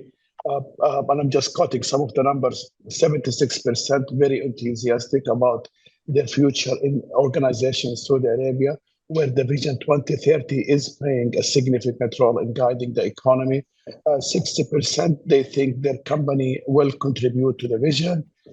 77 are well engaged in this. So the point is that I think the uncertainty in some part of the world is impacting the engagement level. In Saudi Arabia, it is positively impacting in a positive way, impacting the community. But I think if it comes to what management needs to do, because eventually Saudi Arabia will definitely, as any other economy, will go through some downtime, is that management need to make sure that, again, I keep saying that the generation now does not take anything that you tell them as a manager. They are not like the old generation, whatever the boss says, we will follow it. They need to be involved in the decision making. They need to have a transparent culture. They need to have the ability to be creative. So all these kind of involvement goes beyond the day-to-day operation. They need to feel appreciated throughout their work or career with organizations. Okay. Alex, it's said that people don't leave a company, they leave a bad manager. Do you agree with that? And, how important are good management practices at SAP for retaining talent? And what are you doing to improve your management practices, particularly with the current climate where people are, hybrid working? Yeah. I think what you just said, leaving a bad manager or leaving a bad company, I believe that is very true. Despite the fact that both phenomenons also appear as a mix, I personally believe that good management practices are absolutely vital. So everything around ethical leadership, mutual trust, but also a robust well-being strategy that is embedded in management practices are from my perspective, at the very foundation on which employee engagement thrives. And also, I think what is incredibly important, also as we go through a generational and a technological change in our working world, we as leaders, we as managers, we need to be aware of different engagement drivers with the various generations. Whereas generations in the or workers in the 70s, 80s, and maybe also 90s, they would have had a huge focus on the right compensation, the right benefits. If we look at Gen Z and beyond today, young talents coming to us, they are asking for completely different things. They're asking for social awareness, social responsibility. They're asking for ways to work flexible, be that with the whole hybrid working approach that we already have embedded in our strategies, but that also goes beyond.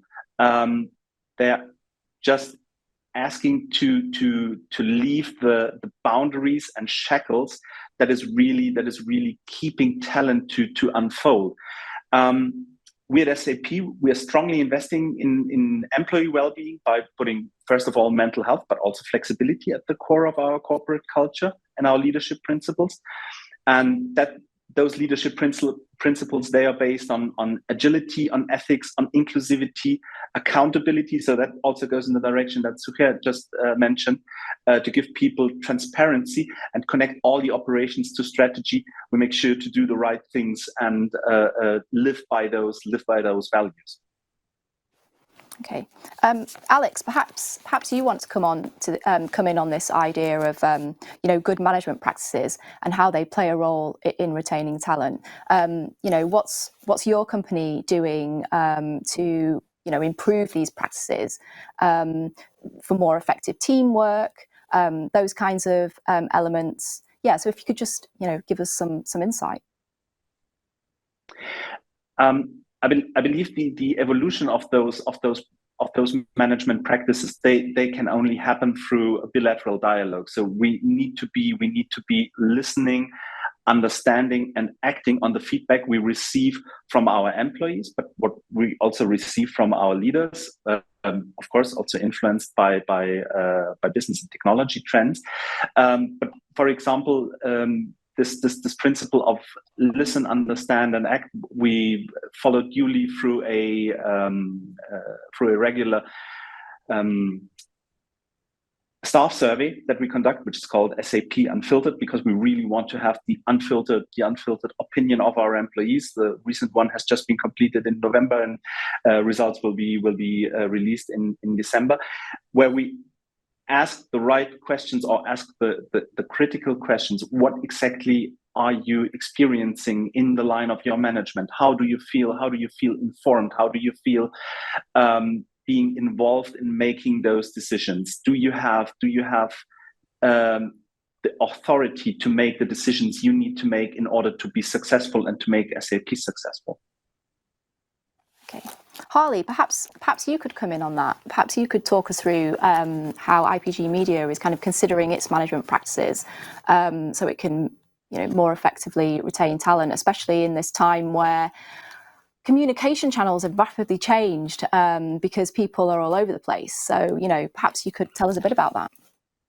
Yeah, absolutely. I mean, on the basis of talent retention and engagement, I feel good management practices are very critical. They're super important. You need to listen to your people, and you need to talk to your people and really understand who they are, specifically as the company is going through rapid growth. Really, the cultures change, and just making sure everyone has the opportunities to carry on learning and, bringing their authentic selves to work. I mean, people don't stay in a company because there's a ping pong table or early finishes on a Friday. Not only does there need to be good management practices, there needs to be, equal opportunities, learning and development opportunities, inclusive and safe environment, and a place that, looks at policy reviews. At Media Brands, we have our open networks, and each network focuses on different issues to really change the business. So you have our Heritage Network that looks at diversity and inclusion, Women's Network, which focuses on women's health and women within business, LGBTQ+ for our Pride Network, well-being that focuses more on the mental health and well-being of our employees. And I think that was super instrumental in bringing in unlimited leave that we have here at Media Brands. And then we have our Sustainability Network, which is at the top of a lot of people's lists when looking for a new role, making sure the company is focused on sustainability and the environment. And then our newest network, Neurodiverse, which is making sure as well the inclusive culture is there, and what we can do better, and how do we bring in and retain the neurodiverse talent. So they help with people to feel heard, included and engaged. We want to be a business that provides an inclusive culture and therefore improves engagement in the workplace. So having the resources there are really important, especially backed by management. I mentioned beforehand that we have managers blueprint training, which has a huge uptake. We've seen a huge uptake this year, and that's really, really helping with them pushing out other development opportunities that we have, but also putting the onus back on the employees as well. The resources are there, and they are pushed out with comms. So if they want to learn, it's about them, holding their hand up as well and saying that. And I feel companies need to be up to date with their salary bandings, continual NPS scores to see what we can improve, and make those changes within the workplace to really ensure engagement is high. I just want to actually hone in on a particular example that you gave, actually. So you mentioned unlimited holiday. And this is an interesting topic that we've looked at in the work and careers section, because we debate often how good a policy this is, because I know Netflix, if they're not doing it now, they certainly were offering unlimited holiday. It's an interesting concept. How do you at your company ensure that people feel okay about taking quite long periods of holiday, because obviously they're entitled to, and how do you ensure that people aren't going the opposite way and are actually feeling perhaps it's not okay for me to take 6 weeks a year or 5 weeks a year, and they're not taking enough time off? How do you get the communication right, and I guess nurture an atmosphere where people say, you know what, I'm going away for a month? Yeah, I mean, I'd love that. I've just got back from a 2-week holiday, so I'm feeling very refreshed. It is trial and error on putting those comms out. I think what we do at Media Brands is we say 25 days is a minimum for you to take, and anything above that is there for you to take. We put a big focus in not being more in regards to health and well-being and mental health, and ensuring to combat burnout, and the way that the talent team and HR kind of say is we don't want those people taking a big chunk at the end of the year and having to hold their holiday. If you want to take that long weekend because you're feeling like you've had a really, really long month and things are starting to quiet down, you're feeling tired, take it. So it's really, really open floor on communicating what we want from that and why we're putting it in place, because obviously the whole thing around it is people might be a bit afraid and actually take less. So we do put the 25 days as a minimum, and anything above that is free reign. We're all adults, and as long as we respect the system, it's working really well. Okay, and Zuhair, I actually just want to come back to the point you made about employees in Saudi Arabia being very highly engaged in their work. I'd be interested to know if considering people's well-being plays a role in this, what seems to be very high engagement levels in people's day-to-day jobs.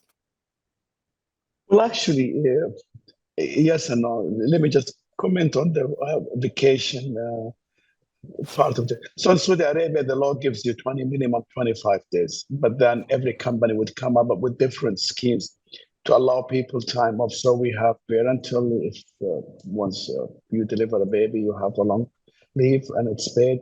And the companies created caring vacations if you're taking it to be with your kids. So there are different things. And I think the reason that the philosophy that we've created it this way in the national housing is that the amount of work that we have to deliver in the duration that is given to us by the government is very short. So we actually work 24/7. If you think about it this way, your concern is that the burnout of the organization, and this actually I think one of the major reasons why people leave, because they get to a point where they just can't produce anymore, and they tend to look for another opportunity. So yes, it's a very engaging environment. I mean, that's what Caleb is suggesting. I think it's a fact. But I think it comes with reputation. We have to be careful of how to put it, because being engaged and getting involved in delivering the agenda for the 2030 vision, it means that there is a lot of work that to be done. So you need to make sure that you force people to take vacation. Unfortunately, one of the phenomena that I have seen in Saudi Arabia, people think that working long hours is becoming the norm. I mean, you will find an average 10 hours a day or 12 hours a day for people who are in their late 30s or mid 30s, which I don't think it's healthy. But I think the organization has to encourage those people to do the work and at the same time make sure they have the right setup to in terms of vacation or the work environment. Okay. So moving on to actually one of the big topics, which is still very high on the sort of work-life agenda, as it were, hybrid work. So the FT reported recently that according to widely watched commuting data, workers are embracing hybrid working as the new normal. How important is hybrid work in this retention piece? And what hybrid work policies do you find work for your organisation? And I guess along with that, how do you communicate it? So Alex, perhaps we could go to you on that. Actually, we share that observation, and we have launched a program in 2021. It's called Pledge to Flex, supported by our executive board, and it is focused on the future of work and hybrid work being the new normal, and also that we are very aware and that we embrace this hybrid work because it genuinely offers a lot of opportunities for us. and we as an organization, we are able to manage the moving parts and manage the challenges that come with us. So following a global survey of our more than 100,000 employee base, we introduced a fully flexible working model as a framework that is valid for all countries, that allows employees to work in the office or work remotely. It includes changes to the work schedules, to office buildings to support this transition. And in the UK, we have just recently launched our tailored suite of formal and informal solutions adhering to that framework, tailored to provide, of course, taking into consideration the legislation in the UK, the flexibility our employees need to support them in balancing their jobs and requirements. So basically, it's built on 3 pillars. It's called Flex Time, Flex Location, Flex Workspace. Flex Time, we do see a trend in developing different work schedules. It's no more 9 to 5 or 9 to 6, but it's I can do 9 to 12, and I can do 3 to 7 o'clock in the evening. But I need the slot in the middle of the day to take good care of myself, take care of my family, see after my children. We see, especially in Generation Z, we see a trend that people say, okay, I just don't want to be 8 hours in front of the camera. Being on Teams or Zoom meetings is also the new normal with this hybrid working. People don't want to be in front of their cameras all day long. So they say, I will design my workday around how I can run my own personal best and also be my true authentic self. So that is one solution. Offerings such as part-time work, which are widely established, which are also widely used, take to that. Weekly or quarterly compressed hours in order to take into consideration that not every schedule every month, every week is just the same, contributes to that. But also informal offerings, among them quarterly compressed hours. For example, exchanging holidays. In the UK, we have a variety. We have a variety in the huge diversity of cultures. Not every culture is celebrating the same public holidays. For example, some are celebrating Diwali, some are celebrating Easter Monday. Giving people the opportunity to find their own best way to run has, for us, had a tremendously positive effect, because people say, I don't need to adhere to a ready-made standard, but I can move flexibly around that framework. And the same goes for flex location and flex workspace. Flex location allows you to either work from the office, work from your home office or any other location in the UK, or working fully remote from home. For example, if there is an employee living in a place where no SAP office is close by, which might be a solution. Of course, also with sight to the business requirements. And Flex Workspace finally turns around, which kind of workspace do I need if I come to the office? Would I like to have a conversation in an open space? Do I really need a meeting room for myself and people I'm meeting with, or do I just need a secluded area to draw back, do confidential work, or concentrate on things? So this variety of formal and informal offerings really is designed to provide the flexibility the business needs, but also the employees are asking for. And that plays a huge part in our retention and also talent attraction strategy, because our employees, our talents are asking for that. And at the same time, talents from the external market, they're asking, like, what is your flexible policy look like? So this at hand puts us in a really good position to offer a really attractive workplace. Zuhair, in Saudi Arabia, are you finding hybrid it's necessary to have that as part of your offer, or are there perhaps cultural differences? Do people like going to the office? Actually, it's let me start for a second. I think it's important to give alternative work arrangements nowadays, especially in a society where you have kind of a nice split, 50% females and 50% males. So for a female or a male who wants to take or she wants to take care of a baby, of a child, there is the alternative. However, my concern in Saudi Arabia is that people took it as a kind of a convenience rather than productivity. So people are expecting you to work. I'd call it flex location rather than a different work arrangement. So instead of you sitting from 8 o'clock to 4 o'clock at the office, you're sitting from 8 o'clock to 4 o'clock, as Alex said, in front of the camera.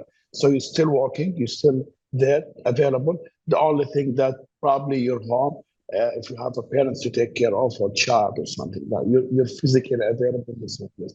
So I think we have some steps to go to Saudi Arabia to encourage this. Despite the fact, which is very interesting, the whole research about future of work is talking about this diskless kind of job. So you don't have to have a desk, you don't have to have a location, you work in project in different times based on your productivity.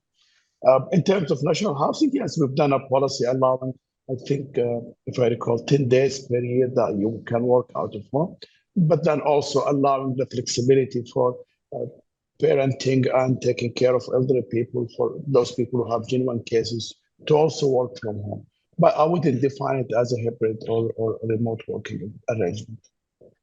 Yeah. And Harley, what's your company's hybrid work arrangement? And also, how did you come to that? How did you engage employees to kind of feed back to you after their experience of the pandemic to sort of come up with your sort of hybrid offer? Yeah, I mean, we have a kind of a similar framework to what Alex mentioned. What ours is not formal. So we have adopted a 50% hybrid working environment, and that seems to be working well. We're all adults, so if you have a week where it looks like Excel spreadsheet after Excel spreadsheet, you probably want to be at home. Or if you have a client pitch or a collaboration piece, you'll come into the office. So I feel it's more flexibility there with we'd like to adhere to 50-50, but not one size fits all. But I think on top of hybrid working, it's the flexible working. So on top of the flex leave, the unlimited annual leave, we have, for example, 45 days working remotely from another country.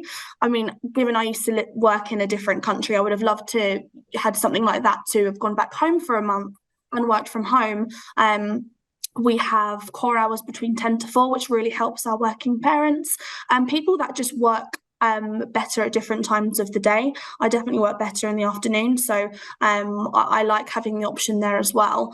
And it then that helps, as I mentioned, new parents, people that have to look after sick family members. So I think things like this, when they're implemented, they will ultimately result in better retention of staff and really a more diverse workforce as well. And obviously working in talent, I can definitely tell you that one size doesn't fit all. And hybrid working is a question that every potential employee, every candidate does ask. So it's just having that flexibility there. So yeah, we try to adopt the 50-50%, but as I said, we're all adults and we're having that trust in the employees to work effectively in the way that they feel suited. And we also offer fully remote options as a contractual option, dependent on the role itself. So having that flexibility in our hybrid working model seems to be working the most effectively. Okay, so I'm now going to bring in a couple of questions from the people who are watching. So we're going to go back to this point on learning and development. So someone has asked, what works best from a learning and development perspective, specific programs or a variety of learning resources for employees to pick and choose from? Who would like to come in on that? Who thinks they would? If you allow me, yes. Go ahead, Helen. I think the latter. I think people having the option, as I just mentioned, with the hybrid working, everyone is different and everyone has different preferences. So I definitely say the latter, having a whole range and list of things from IPA courses to external courses, internal courses, mentoring, mentorship programs. So I really think it's what the person needs to excel, what they'd like to do in regards to moving on in their career, and also really hone in on the skills that they might not be able to touch on day to day, but have the technical awareness to take a course on it that is backed by the company and recognized if they did want to, move around in the business. And personal development as well. We spend so much time at work, having the opportunity for something different to learn and really not fully focus on our day job day to day is super refreshing, and a lot of employees really make the most of the options that we have available. So I definitely say having all different options and they being presented to everybody at all levels is the most effective. Zuhair, you go ahead. You had some points on this. I think in national housing we've tried this one size fits all. So use typical kind of calendar of training activities based on training need analysis. Yeah, it worked. It ticked the box, but was it a development opportunities for everyone? No, it wasn't. So what we have done in this year is that we've clustered our program. So we still continue to have the calendar because this is part of the training need analysis and you have to have a plan. But then we've designed what specialized or tailor-made programs for certain groups in the organization based on the functions. But what we've done also is that we've introduced courses. So for example, English is not a main requirement for all jobs in the organizations. Yet we've had a lot of people who wants to study English. So we've provided with a platform to study English. And there are other programs that I think excels, advanced excel, different programs that we felt they're not required as part of the jobs, but there is people who really want to develop these skills, and we provided to them. And interesting, the impact was great because people felt they are, and they own, to me, they own their learning experience. They own the agenda of developing themselves rather than just listening to us of what they need to do. Okay, I'm just going to, on that theme, just bring in another question actually from our audience. So I'm wondering, Alex, maybe you have some thoughts on this one. How do you ensure that your training programs are aligned to your long-term strategy of the business?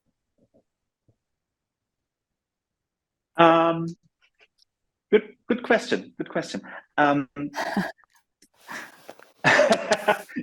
Actually, the design of our development content,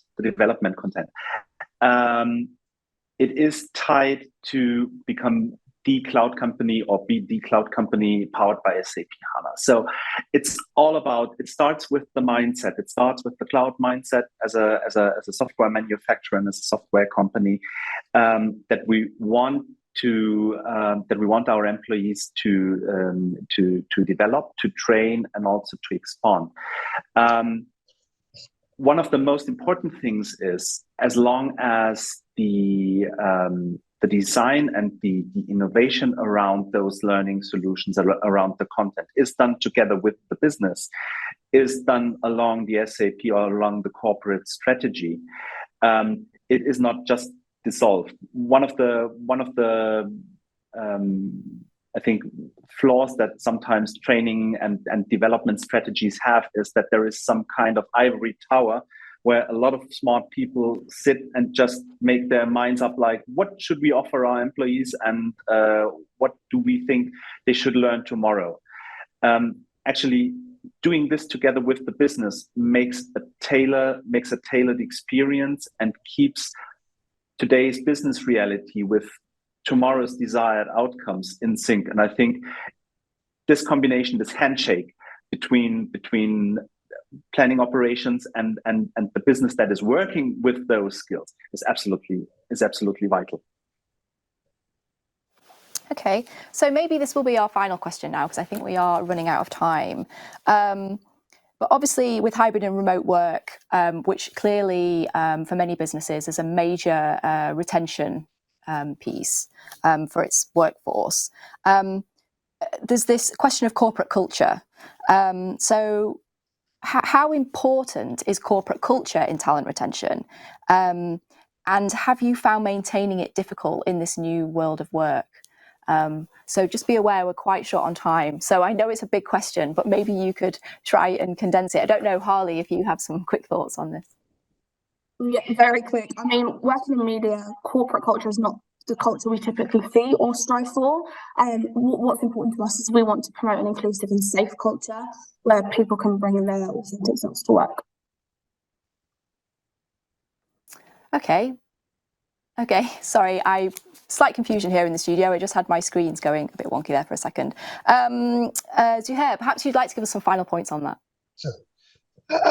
To me, culture is the way we do things, whether you work remotely or you work in the office. Honestly, this to me personally does not make a difference. This is to me is mathematics, the process of working for environment. But the corporate culture is the way we do, whether we execute our strategy or drive our engagement or working together. If there is a culture, then the method of working is not of an important, or it does not impact it, in my opinion. Well, thank you very much.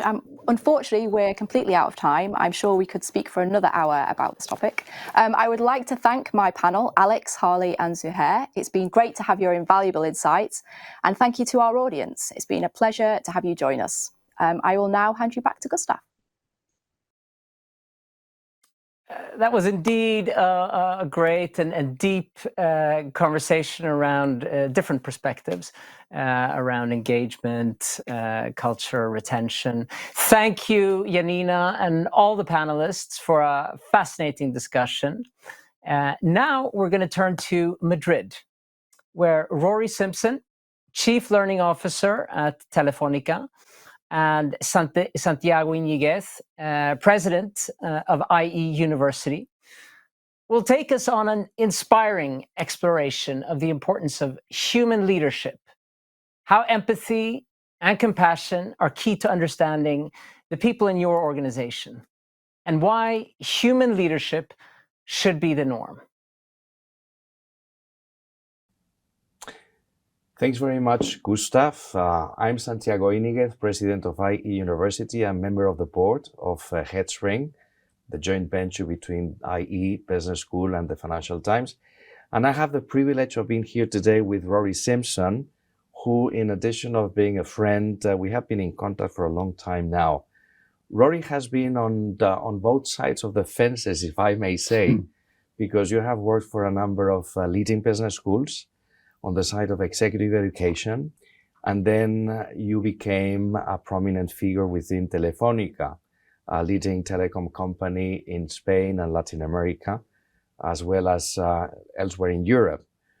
But Rory has become a frequent, very vocal speaker and thoughtful leader on the side of human resources, talent management, and leadership. So thanks very much, Rory, for being here today. And I very much look forward having this conversation on a number of topics. What I'm sure is that what you say is going to make us all think for some time. So let me start with a topic which was suggested, by the organizers of this meeting, and which is quite intriguing. The topic of lead, learn, and love. And I was thinking about this British-Irish philosopher, Iris Murdoch, who, in addition of being a novelist, she wrote a number of pieces on philosophy, and one of them was very inspiring. It was The Sovereignty of the Good, where she explained that in order to learn and to know things in depth, and she was referring not just to objects, but also organizations and even people, you need to love them. She puts the example of a stepmother and a stepdaughter, whose relationships are not always, the best ones. And what she suggests is that for the stepmother, in order to learn more about the stepdaughter, she probably needs to think every day a new thing, positive thing about the stepdaughter. And over time, she will come to love the stepdaughter, and probably she will learn many new things because she will look at that person from a different light, from a different angle. So thinking about this, what I was wondering is, what do you think about these new forms of leadership that many people postulate, that bring, compassion, empathy, and of course, love?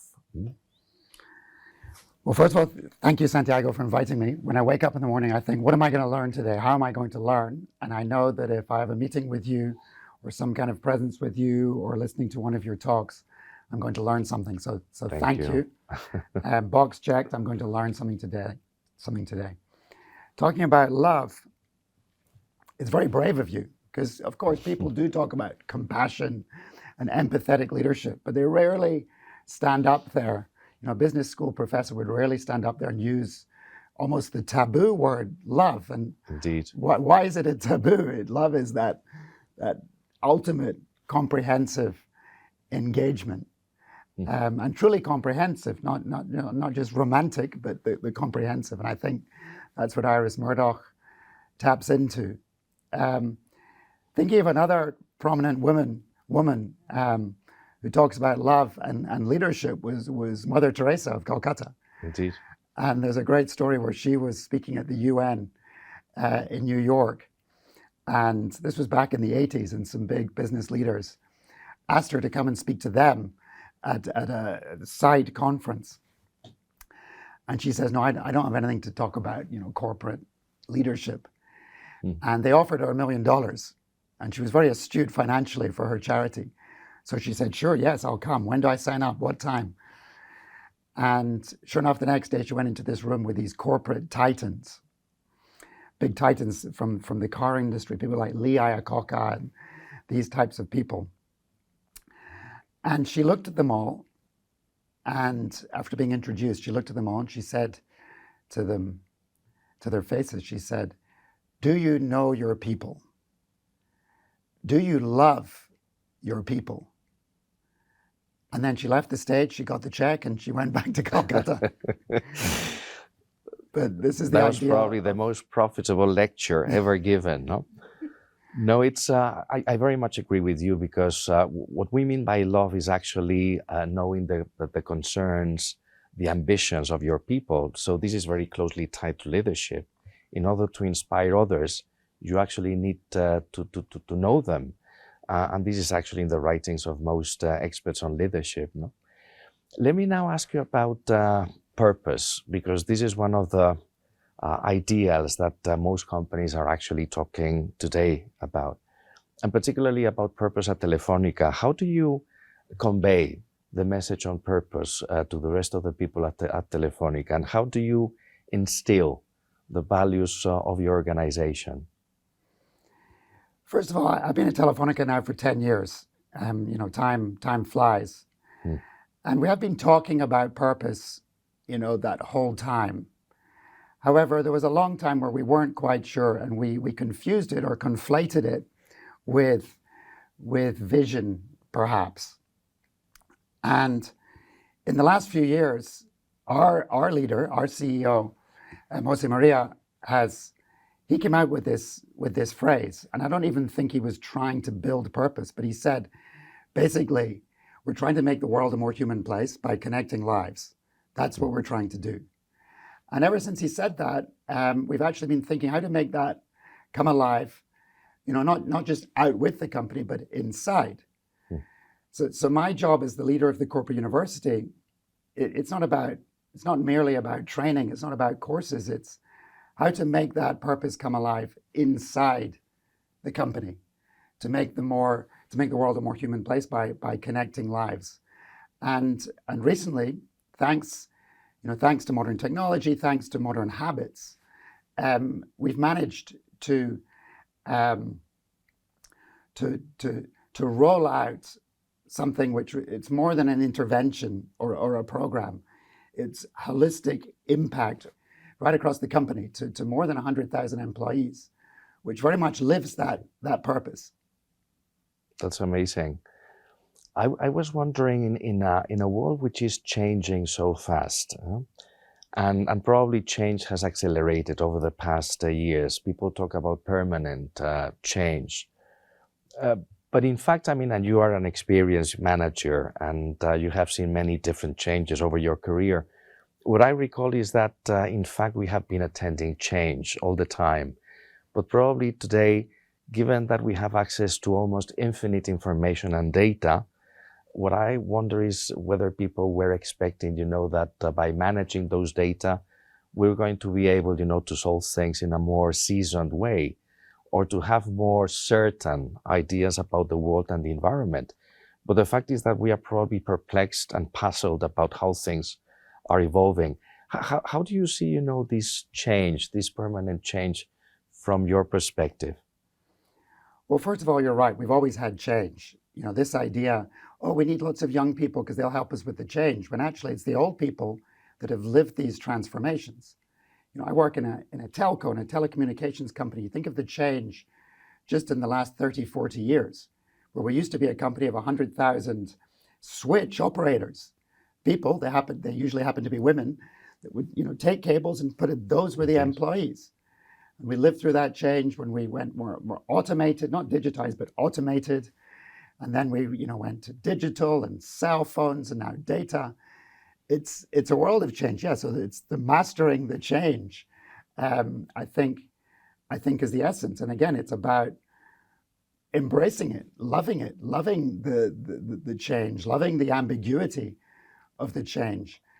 Finding people, but also nurturing people, so that instead of being scared of the change, which they might in a more conventional, maybe state-owned enterprise, actually embrace that change, love that change. Athletes love change. Athletes go into a competition and they think, what's going to happen today? It's always going to be different. So how do we instill that the joy of change within the company, ride the wave, rather than just be scared of it? Indeed, and probably one of the roles of CLOs and educators at large is actually how to infuse passion for change, adaptation, flexibility, and actually helping people to combat fear for change, since most people actually are very comfortable in their comfort positions.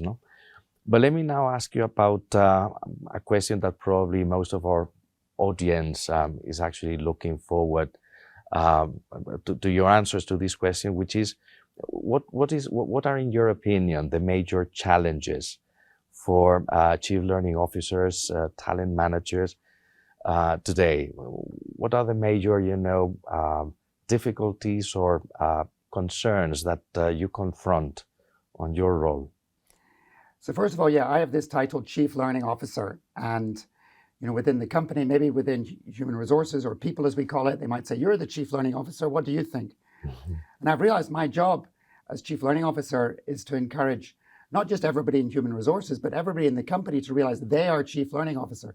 Everybody is the Chief Learning Officer. Every individual is the Chief Learning Officer. It's the sanity, the health, the well-being of every individual and of the company. The company is an organism.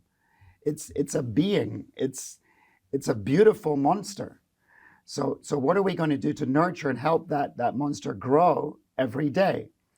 Now, it just so happens I don't have to worry too much about balance sheets and finances. So it's not so much the corporate direction or the stock price, but what am I going to do to encourage this beautiful beast to grow and compete in a healthy way? We are all Chief Learning Officers. In terms of the challenge, everybody's talking about technology, all talking about tech. And of course, we need to embrace that technology. Embrace the technology, but every day be more human. How are we going to be more human? There's now, I just heard today, there's 8 billion humans. So it's official. Today, being announced, there's now 8 billion of us. So we better be good at being human when there's 8 billion. And that comes back to some very elemental core beliefs, which we see coming out of every single religion or philosophy around kindness.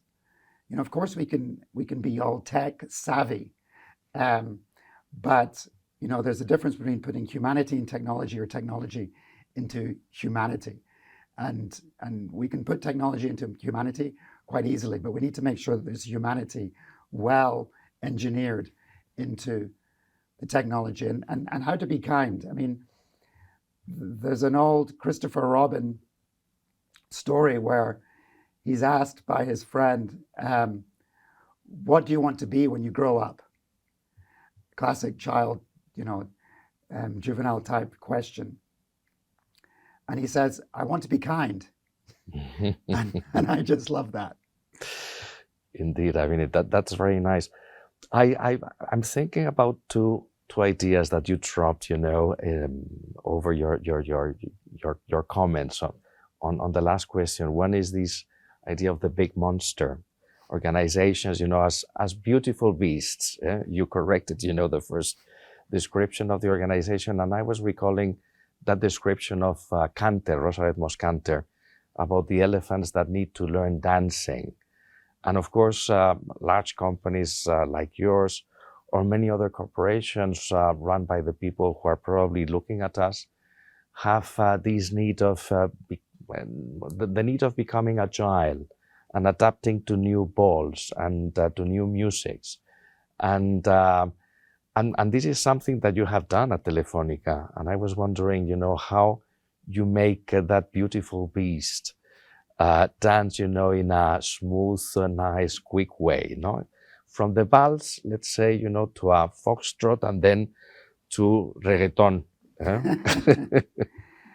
I think, first of all, what we don't want to be is the circus master with the dancing elephant, because that's sort of insisting to every part, I am the leader. And in fact, that's where the word leader comes from. It was the circus master. Our French colleagues can tell us that comes from the French. So it's not just about one big elephant, dancing. I think it's about aligning, the passion of maybe lots of little elephants, the metaphor of having a big container ship, and how are we going to control and turn this ship, and maybe we actually have lots and lots of little motor cruisers, and that brings me to diversity. We've had all this message around diversity, and I think the message to begin with was the wrong message. Again, it was the elephant trainer. You need to be more diverse, and you've got quotas, you need to follow these quotas, rather than understanding that diversity is absolutely the answer in living in this volatile, uncertain, complex, and ambiguous world. It's the diversity of experience, the diversity of opinions, the diversity of age, gender, sex, ethnicity. It's all of that which comes back to Abraham Lincoln's team of rivals. We want this team of rivals to come at a problem, because by definition, every day our problems are new, every single day. That's very interesting, and it reminds me of a quote from John Henry Newman, Cardinal Newman, who made lots of reforms at Oxford University, and described what a university should be in terms of strangers coming from many different quarters, but put into one assemblage. And this is probably what companies should be as well. And the value of diversity is bringing these many different visions of the world, so that they can actually contribute in a very diverse atmosphere to innovation. The other thing that I wanted to ask you, that you also mentioned, was being human. You talk a lot about humanity, and in fact, your CEO, José María Álvarez-Pallete, also links the digital, challenges of your company with the need of cultivating the humanities, And by what you meant by being human, you refer to this anecdote, being nice. But what other pieces of advice can actually be conveyed to people in order to be more human, particularly to managers who are normally, conceived more as, technical people, or people who have to be tough with the others, implement agendas, achieve objectives, the KPIs, Well, we need to get things done. We need to implement agendas. We need to reach our goals. I think by leading by example, not just from the top, but at every level in the organization, it's okay to be human. It's okay to be, you said nice, but I was talking about being kind. It's okay to be kind. And we can have healthy competition, and we can even win the race, but we're still being kind. And with our interactions at our corporate university, we usually start off by saying, is there anybody in the room who was not a child? Now, of course, by definition, everybody was a child. And everybody as a child represented childlike qualities of curiosity, of creativity, of trying and failing. Every single day for a child, things are new, and they get used to it. They get used to the, oh, this is new. Oh, that's a color I've never seen. Oh, that's a contraption. I don't know what that does. Oh, it makes tea. What is tea? Everything is always new. And so we try to get people to start off by thinking like children and telling stories. Children tell stories. They don't start off a conversation by saying, hello, my name is Rory. I'm the Chief Learning Officer, and I've got 20 years of experience. Who cares? But they might like to hear, oh, I'm from a country which is cold in the north of Europe. And I grew up in a country which was even further north that had icebergs. Those are stories. And so we encourage people just to start off. They don't need to do this every minute of every day, because I know they have their agenda and they have their KPIs.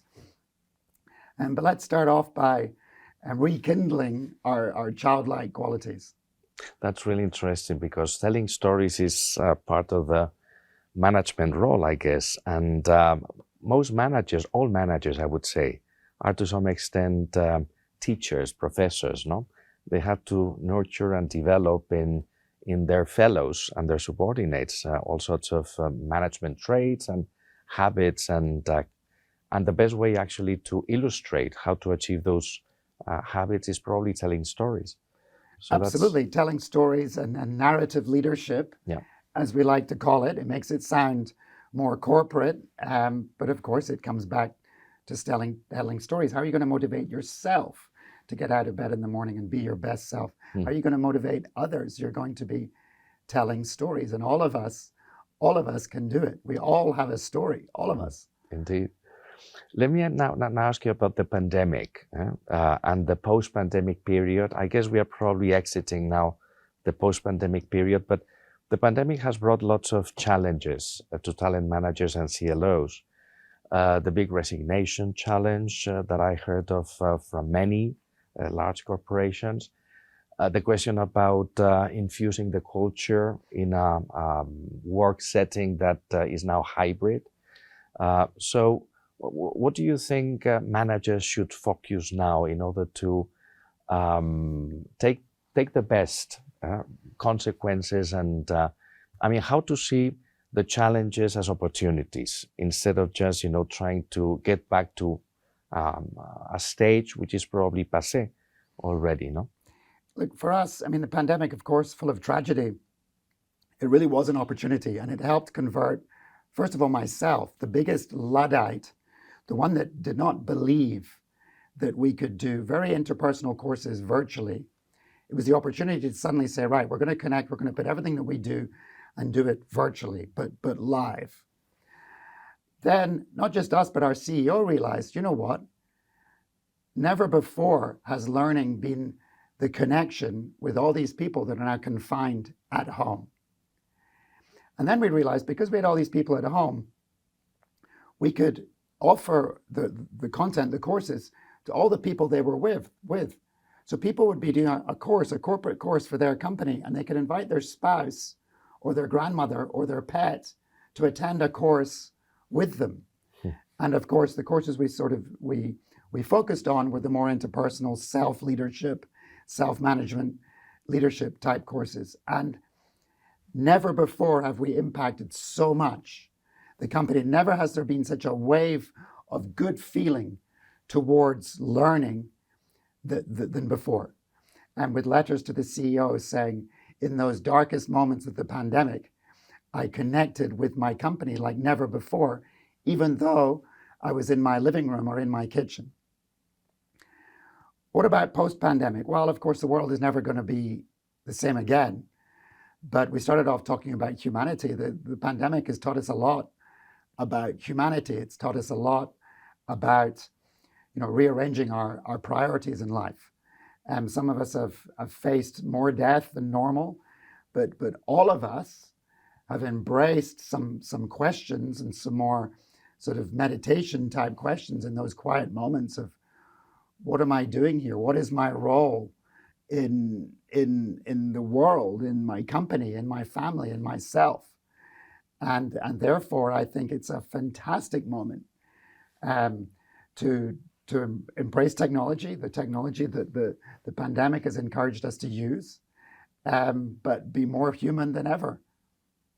Indeed, and I guess that many of us have experienced, similar circumstances and situations. Let me finally ask you, for a piece of advice to the people who are following this session. So, what would you recommend to other CLOs, talent managers, learning and development officers? To remember that the idea is that every single individual in the company. You remember the I am Charlie movement, Je suis Charlie, or before that it was I am Spartacus. So everybody in the company, I am the CLO, no, I am the CLO. Learning is essential. It's essential to be human. It's essential to thrive in a world of change, and it's something for everybody, not just for HR. Rory, thanks so much. I mean, it's always such an enjoyable experience to meet you and to listen to your pieces of advice, to the anecdotes, to the stories that you were sharing with us. So thanks very much. And Gustav, back to you. Thank you, Santiago and Rory, for this very rich conversation and inspiring stories around what is an imperative of human leadership and the power of learning. Like Rory said, learning is essential to be human and to thrive in a world of change. And it's not just for the select few, but for everyone in the organization. Rory and Santiago also touched on the power of diverse teams and thinking differently when we have problems coming at us at a breakneck pace. This brings us to the topic of our next panel, ageism and challenges of an age-diverse workplace. People are born today are inching closer to a life expectancy of 100. They will therefore naturally have a longer work career and retire later. And this means that the workforce will have more generations working together than ever before. And few things are as valuable as experience and having lived through change and multiple variations of change, something that naturally gets acquired with age. Silvia Pavoni, editor of Sustainable Views at the Financial Times, will moderate our next panel that will discuss how we tackle the challenges of an age-diverse workplace, from ageism to bridging the gap between generations. Silvia, over to you. Hello and welcome to this panel discussion. As you've heard, we are going to look into ageism. My name is Silvia Pavoni. I'm a journalist here with the Financial Times Group. And I work on a new service, actually, of the Financial Times Group called Sustainable Views, which looks at, as you can imagine, all issues that relate to sustainability and, of course, diversity and inclusion are subjects that very much play a role in ensuring that companies, more broadly the economy, is more sustainable, both from an environmental point of view, but also from a social point of view. So this is what we do at Sustainable Views. And here now with me to talk about ageism and understanding what it is and the implications it has on the workforce. We have a list of panelists. So before starting talking about the subject, let me introduce you to our wonderful panelists. We have Gerda Maria Denau, who is Global Communication Manager and Strategy Consultant at Siemens. We also have Miriam Bayens, who is Executive Vice President and Chief Human Resource Officer at Grundfos. We also have Cristina Menchaca Garza, who is Operations and Commercial HR Vice President at Aeromexico. And we have a colleague, Yasir Mirza, who is Global Head of Diversity and Inclusion at the Financial Times. So welcome to all for joining me today and talk about this really interesting, but also relatively poorly defined subject, isn't it? Because of course we kind of all know what it is. We know that it has an impact on our lives. Even the World Health Organization has looked into the issue of ageism and found that age does have an impact in the way in which even health services are provided. It has an impact in the legal area, and it has an impact in the way we work in our careers, and of course also in the way that we are therefore able to support ourselves and our families. So before we get into the more practical side of the panel, and by the way, I would like to invite the audience to send us your questions as they come into your mind. I'm going to read them through an app I have opened on my phone, so do feel free to send questions, and I'll try to incorporate them in the discussion as they come along. But first, let's try to define what ageism is. How does it look like? And what drives it? Let me go to Miriam first. Yeah, thank you, Sylvia. I mean, that is a big question that you can look at from a number of angles.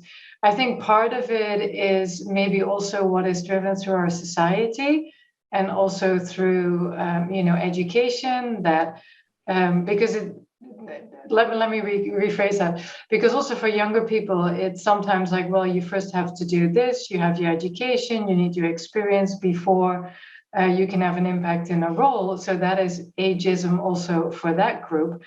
But then also this kind of model that, well, at a certain age you should retire. And why is that? And I think that is probably caused, at least the way I look at it personally, through what we've experienced in our societies, and the way we've been educated, the way we've been raised, and the way a lot of companies have also been setting up the employee life cycle to finish at a certain point in time. Can we change that overnight? No, but at least that's acknowledging where it comes from will help us to look at what are some of the root causes that we should address. But I feel that a lot of that comes from that angle. Thank you, Miriam. Christina, let me bring you in. How does ageism, what does it look like, and what drives it in your experience? Thank you, Sylvia. I pretty much agree with what Miriam just said. I mean, at the end, it's related to stereotypes. Some of them could be generated by social beliefs, as Miriam was saying, education and so forth. But some others from personal experiences that we have had in the past with people we may see as old or young. And I say we may see because it also depends on our age and our own experiences and, of course, perspectives. At the end, our brains rely on established stereotypes for faster processing and decision making. And that's why awareness is so important, because it challenges those kind of assumptions at the end of the day. A reality we face, though, is that the average age of retirement has risen in most countries. So it is something that we do need to tackle as individuals, as organizations, and of course, society at the end. Thank you, Christina. So it is stereotypes, but is it also, and I'm going to put Yassir on the spot here, is it also the fact that older workers are more expensive, and so perhaps companies are just being cynical? Obviously, I'm going to go to Yassir, but anyone else, feel free to comment on this. Thank you for having me. I mean, it's a really interesting question, and I think the answer is a complex one, but it also speaks to the different career journeys and the experiences in life and what stage of life they're at. So it speaks to a lot around career motivation and aspirations. I would say, obviously, the longer people stay in an organization, naturally, the more social capital they give back to the organization, and then the more that they would want back in terms of their loyalty. But I think for me, one of the interesting challenges I'm seeing is around the generational shift, particularly if we look at today and Gen Z and what we see around ESG. And how organizations are really talking to sustainability, diversity and inclusion, authentic selves, the career journeys. I think it's it'd be quite lazy to go into the stereotypes of an older worker not being as adaptable, not having the same career aspirations, or being motivated, and also probably cynical towards this new ESG agenda. So there becomes a bit of a tension of pushing up and then resistance of change, and where that resistance of change comes from. So yeah, it's a little bit of a complex one. All right, so it's complex, I guess, to define, although we all are very much aware that there is such a thing as ageism, right? So we know how people look at us and react to us differently, whether they perceive us as older or younger. Gada, how has it been looking for you? What have you seen in your experience, whether it's Siemens or elsewhere? Give us some examples of how ageism took shape and what perhaps you've seen done to address it.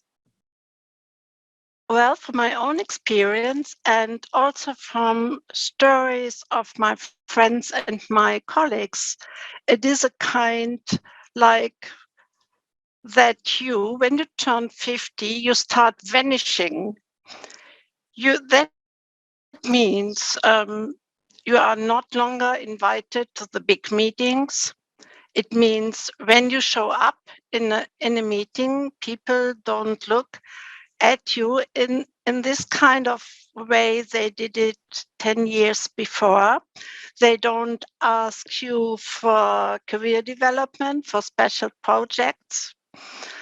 And sometimes they really address their biases towards you. They tell you that, well, you don't need have 1 hour of a career development talk, 30 minutes is enough. They tell you in your face that they won't invest in your career development anymore.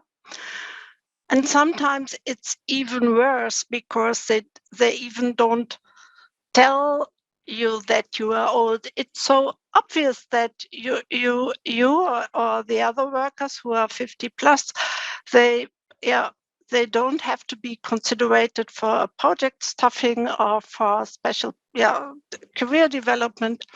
And all that's the spoken bias and the unspoken bias that really harms, to the point where the people begin to believe these stories that are told about them.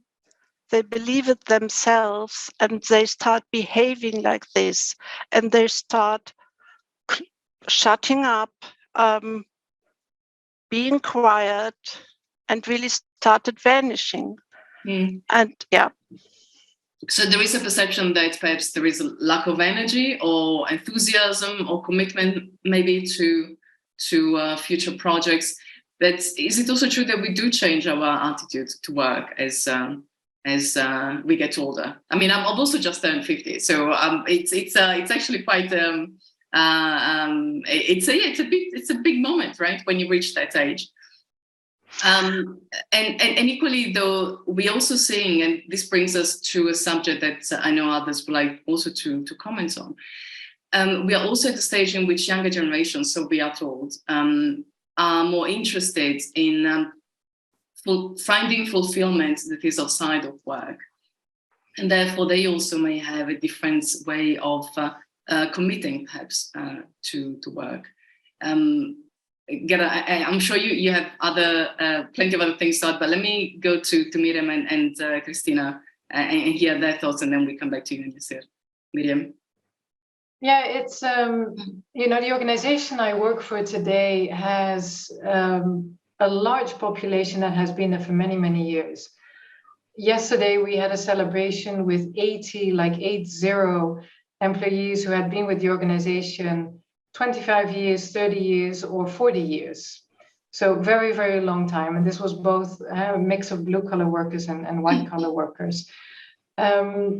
They don't feel old in the sense that we no longer use them, because we've actually also used older workers to try to do mentoring for younger workers, and actually also have younger employees doing reverse mentoring for older employees. But what it says, though, is that that phenomenon that people will stay with the company for 30, 40, 50 years for their entire life, that is definitely shifting. And that's what we see also with younger employees, that they sometimes leave not because they don't like the organization, but they just feel like, well, I've been here, already 8 years and I should get experience somewhere else. And with some of them, I actually personally have very good exit interviews, because they're not leaving with the view, it's a bad organization. They just want to expand their experience. So in those cases, we always leave the door open for those people who leave, because they might come back if they have gained experience somewhere else. But it is a different perspective. They don't join anymore with the view like, I'm going to stay here for the rest of my life. And that is also what is shifting in our organization internally, because we have a history. The company is 75 years old, and that's why we also have a lot of people who've been here for a very long time, but that is shifting. But at the same time, if you can get those two generations working together in multiple ways, you extract the value out of it. Okay, so we definitely need to talk about how you're getting about doing that. Let's hear from Christina. Thanks, Sylvia. Yeah, I mean, I've certainly witnessed some ageism here in Mexico as well. It of course changes based on different countries, and the population and the demographic itself. But yeah, I mean, ageism at the end, I think I've been a witness of this bias, but it also has different flavors depending on the industry you work on as well.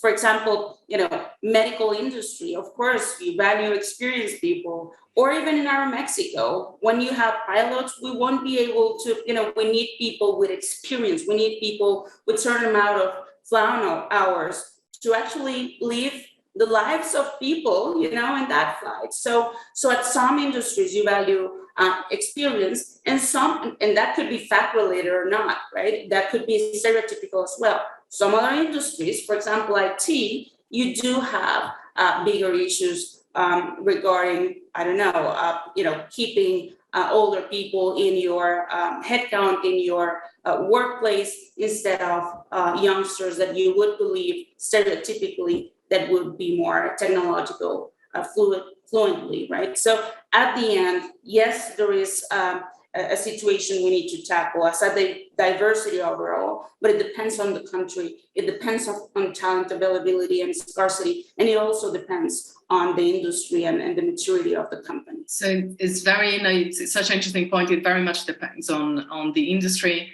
And I know we're going to talk about COVID, and during COVID, of course, we've seen certainly here in the UK, I would imagine in other parts of the world, people coming out of retirement from the medical profession, nursing profession to come and lend a hand. So obviously there was a great need for that experience and availability. So that perhaps also helped us refocus our minds on the productivity, for lack of a better word, of older age. Just to let the audience again, remind the audience that you can definitely send us questions, so do feel free to do so. And I will put them to the audience. Yes, so we're talking about how things work in different sectors. How does it work in media for you? I mean, obviously we are both we work for the same company, and what's your take? I mean, how is the media world in this moment in time? How is it behaving when it comes to diversity and inclusion, and also the way in which it deals with ageism? I mean, I loved what Christina talked about in terms of the industry, the maturity of the business and culture. And if you look at our industry of media, is very much about social capital. It's very much about intangible factors on someone's personal brand, what views they have on the world, how they are connected to a really changing landscape. So I think there's the importance on how someone presents themselves and their ideas versus an educational background or experience is different, versus also the real challenges of our industry. We have a lot of journalists, but so few roles, and now we have via social media a lot of other people who have become journalists without training to be. Everyone can write an opinion piece, everyone can comment on certain things that happen in the world. So I think there's the landscape, there's a technological landscape, there's the way that our journalism model has changed, you know, having the authority figure being a specialist in their area, and everyone looking to what that individual has to say, to curating so many different voices on the ground. So I think in our industry, the unique challenges of the ever rapid changing technological advances in social media, so being connected with that. I also do think that we fail to see the value that age and wisdom brings to the how you do things, because we're looking at diversity and inclusion from a wider perspective. We often don't talk about resilience, people's journeys, learnings, and how they've developed and evolved throughout their career. So actually there's an amazing talent or amazing skill set there that we just don't see and tap into. So I think our industry is in a way, it's a challenging one, because it's attracting a certain type of individual from a certain type of background, but it's about putting yourself forward and who can shout the loudest almost to kind of get the attention and be connected to the wider technological world is what's required. So in and of that self, that I guess presents a challenge. All right, thank you, Gada. So is it a matter of shouting the loudest, of making noise to be noticed and not to be put aside? What has worked in your experience? Well, it's not to be the loudest, but it is that you are present, that you are here, that you speak up, and that you are visible, and that you are active. Yeah, so that you are not stay quiet in the corner and just wait until you're retired. It is a kind of, I mean, this phase, when I turned 55, I really decided to invent myself and to reinvent myself. So I did 3 things, and they had nothing to do with my job, and it had to do with my job. I went into the social media. I started a master degree in business ethics, and I went into a grassroots initiative of my company. It is a coaching initiative. And out of this, I became the project manager of a company-wide project on coaching on employability. I also, when I finished my master degree, now I'm in the working group of business ethics in my company. And this opened doors, and that changed my perspective. And this is my message to the people with 50 or 50 plus. It is just, reach out to the world and do what you want to do. Okay, so that's the first piece of practical advice.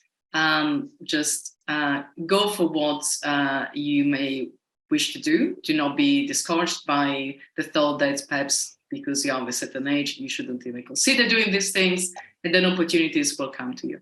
Yeah. Miriam, is this what also you would advise, or what other tips would you give? Yeah, I think it's, with what we just heard as well, with age also comes experience, and for certain roles that is absolutely crucial. Like what Christina just said, you don't want to have a pilot flying a large jumbo jet with only 2 years of experience. So I think I've personally it has never bothered me so far in my career, because I think it is also the attitude you take to it, because there are a lot of roles where the experience counts, and as long as to get us point, you keep on developing yourself, you keep evolving yourself, you keep on learning, then it really shouldn't make a difference. If you are stuck in your ways, and that can also be for people who are much younger, if you're stuck in your ways and you want to do it in this way, you're not open to change, then it doesn't really matter whether you're 25, 35, or 55. I see it day to day in my work as well. If you have that resistancy to change, then age becomes irrelevant, because then you will get stuck anyway, regardless of where you are. So for me, it's a combination of staying curious, having that willingness to learn, but also at the same time using your experience to give it forward. I'm working a lot with younger women in our organization to coach them and help them maybe avoid some of the learnings that I had to learn the hard way. And that is, how you can sort of pay it forward and help them move on in their career, but not only with women, also with younger men. But at the same time, I also learn from colleagues of mine who are much older and who are definitely still fully active, and they will probably work until they drop dead at one point. They for them, it's not work, it's being part of an organization and passing knowledge on and being part of society. So I think the personal attitude that you take influences a lot as well of how it positions yourself in the organization and in society in general. So a lot of this seems to relate to an individual's initiative. And it is absolutely correct. I think that if you have role models, because that already helps to bring change about, not just on an individual level. But is there anything, Christina, that companies should look at to change things from an institutional point of view? So without putting the responsibility on the individual. Of course.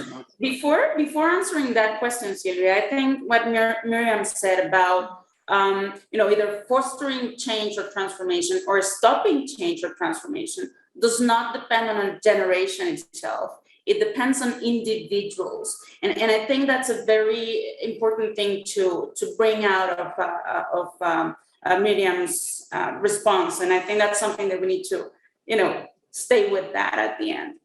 But going to your question, Sylvia, yes, I mean, there are two different angles on this. Of course, the individual and, a lot of people have tackled on that already. But there is a responsibility on the individual. If you feel that you have been, if you feel discriminated against, you need to raise your hand. You need to speak about it. You need to be blunt about it. You need to speak to your leader about it and make sure that either things change or, you have a more aware leader, in case that there's some misperceptions there. Now, what about the companies? Companies, we are doing a lot of different things in regards to diversity, equity, and inclusion.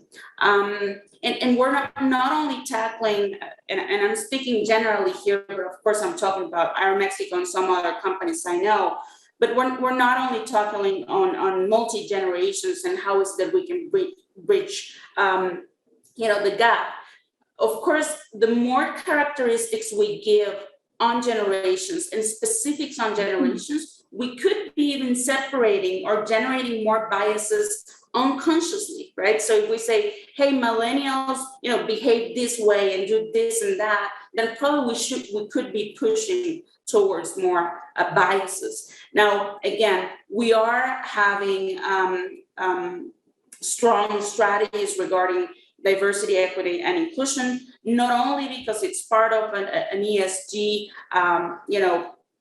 momentum, but also because we are focusing on being socially responsible and making sure that we have the best, and I'm not going to say employee experience, the best human experience, because at the end, what happens in the company ends up, pushing towards different,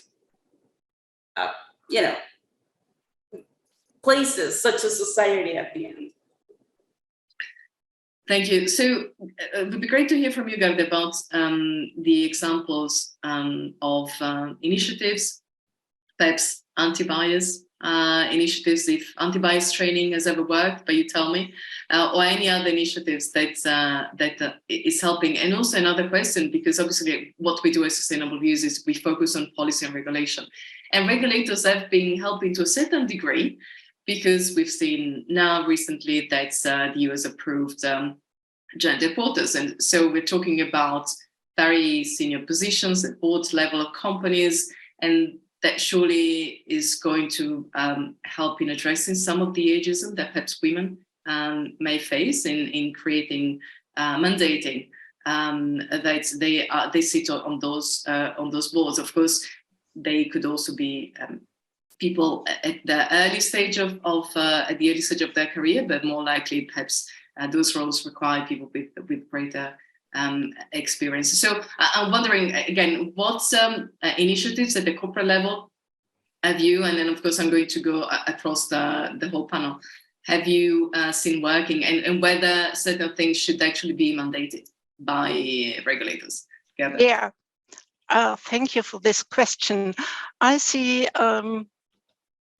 three approaches. One is that you really start thinking of employability from a company perspective on employability to the very end, to 65 or 67, and that you think about concepts for the period between 50 and 65. There are many concepts who work, and I think there's a lot of creativity in the room. As soon as you start thinking and talking about it, it will appear, and then it's easy to go. The second point is that you really should give, as a company, all generations a feeling of belonging and purpose. I mean, that is nothing new, but it's really essential that you start conversations with all generations on this topic. And this leads me to the third approach, and this is the best way to smash bias is that you create rooms where people can talk and share experience. They can talk about the biases. They can talk about the perception of how they perceive each other. And if you provide these safety rooms, that will help. That's the best way just to see each other in the way you are. Okay, so being visible and perhaps creating internal groups where these issues are addressed. Yeah, you can do that with mentoring, reverse mentoring, with story circles, just with internal panels. And there are also in the project themselves, there is plenty of opportunities in project meetings. Why not to start to have as a check-in a small round where you just share about your experience working with each other.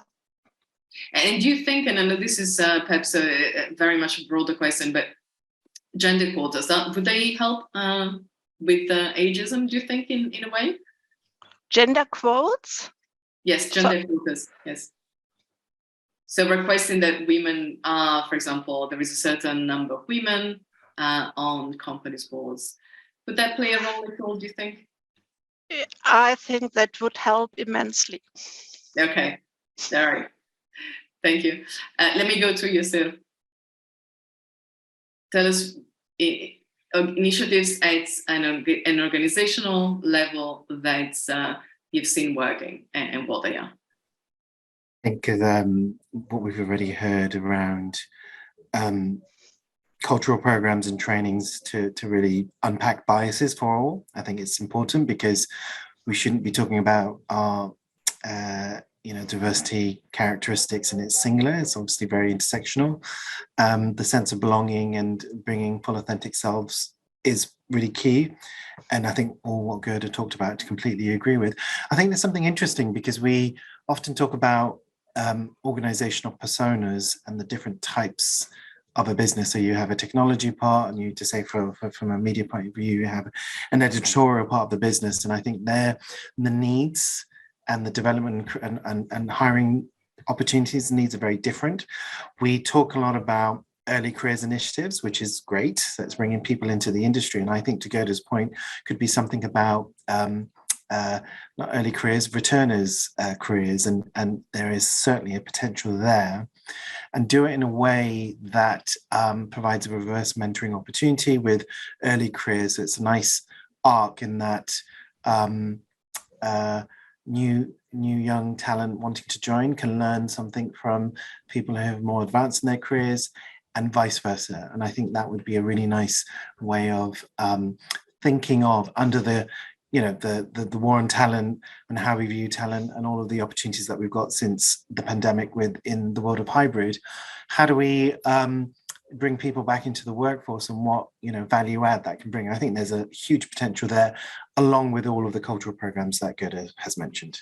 And of course, I can vouch to the reverse mentoring program of DFT, because a good colleague and dear friends at DFT is just being selected to be part of it. And I know that any senior board member would be very lucky to have as a reverse mentor. So that's definitely a very interesting initiative. Thank you, Lisa. And Miriam, so tell us again some examples of initiatives that were worked. And also there is a question, perhaps we can incorporate it in your answer, about how do you ensure that more experienced team members remain motivated to keep developing themselves and learning? Mm-hmm. Yeah, so maybe to start with the first, this was an example of the previous organization I worked for. We did, and we're trying to introduce something like that in Grundfos as well, is that when people are set to move out of the workforce, at a certain age, also because they maybe want to focus on other things in their lives, that you also help them prepare for that. That it's not, from one day to the next you stop. You can maybe already go down to working part-time or working 2 days a week, or you work on specific projects.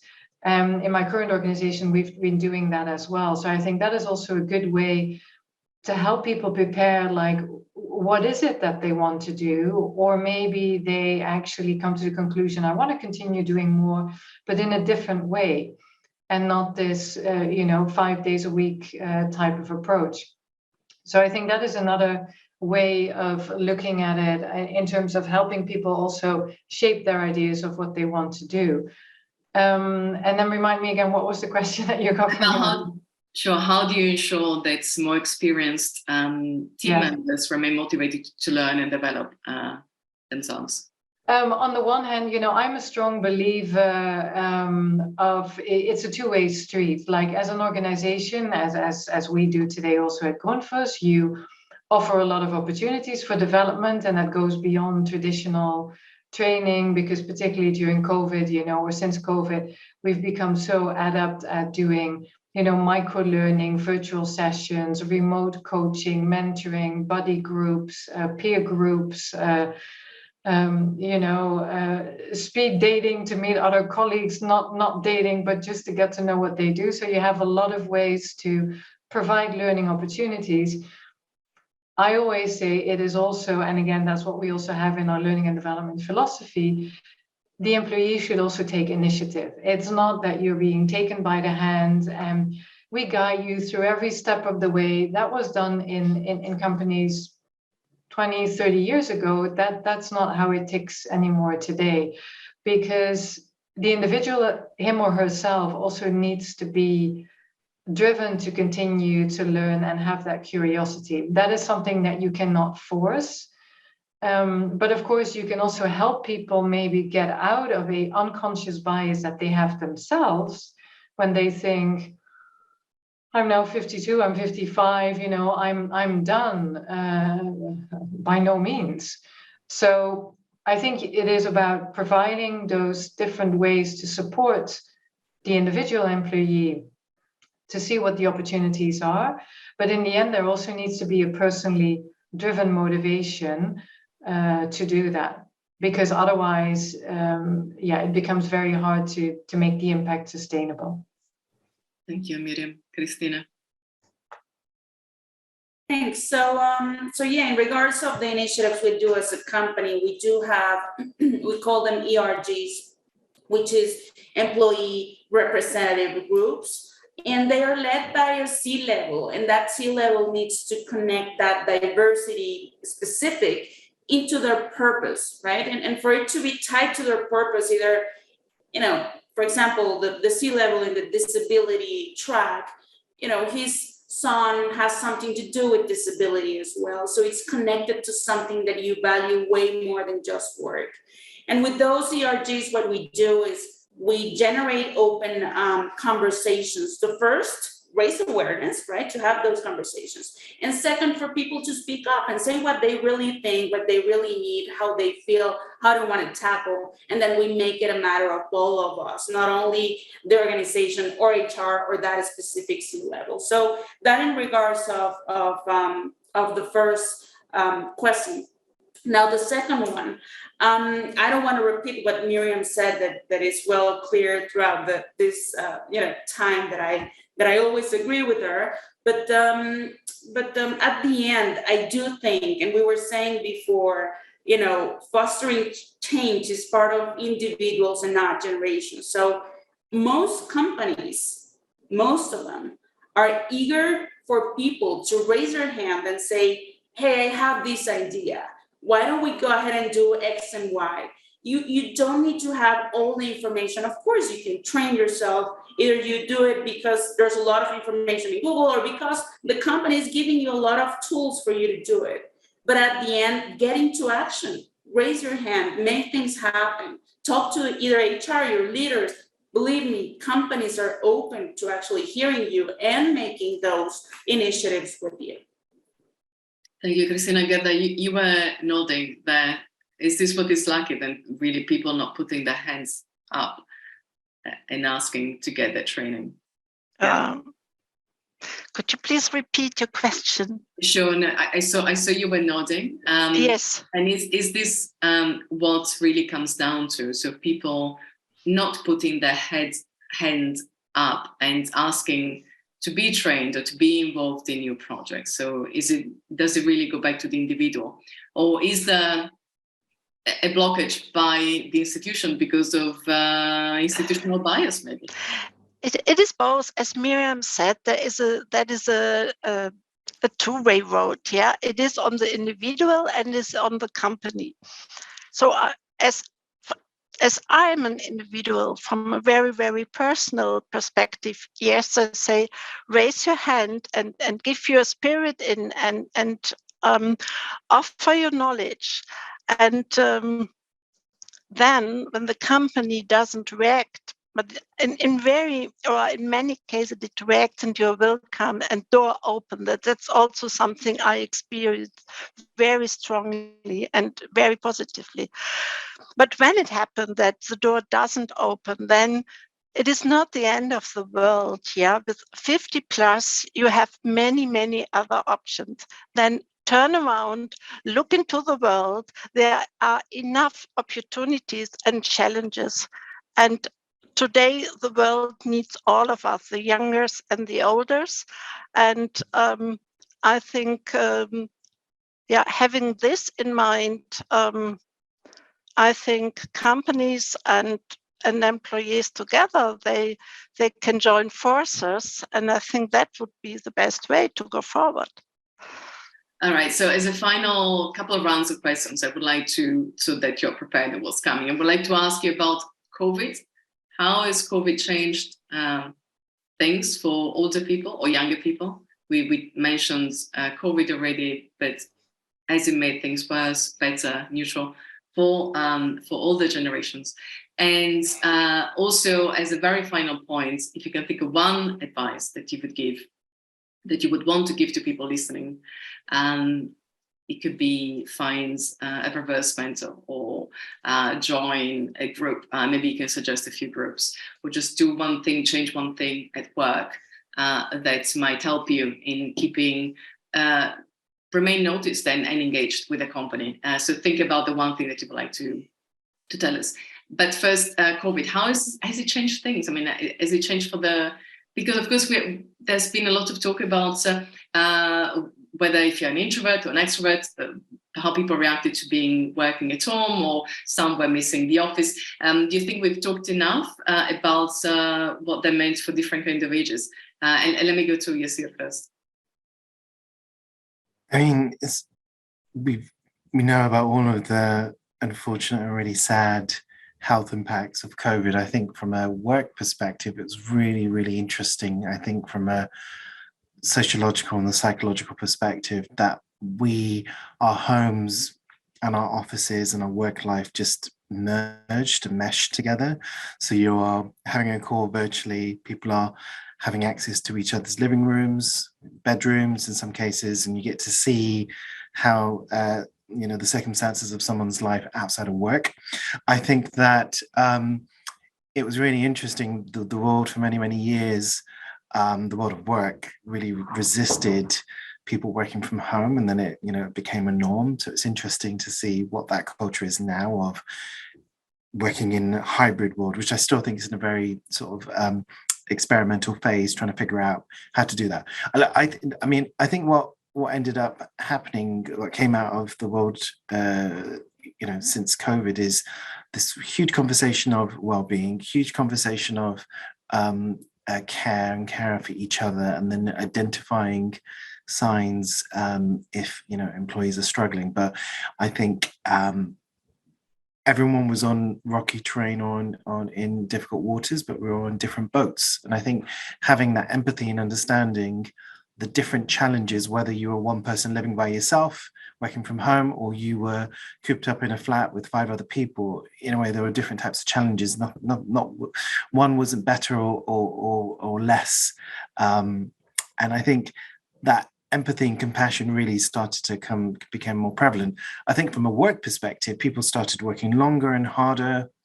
They you didn't have that separation. Often when people travel home from work, whether you're on a public transport, walking home, or driving, you have that sort of healthy separation from work to home life. That didn't happen, and that actually played out in quite uncomfortable ways for many people, because if you're talking to a colleague, giving feedback, that would often sit with you throughout the night and then the next day.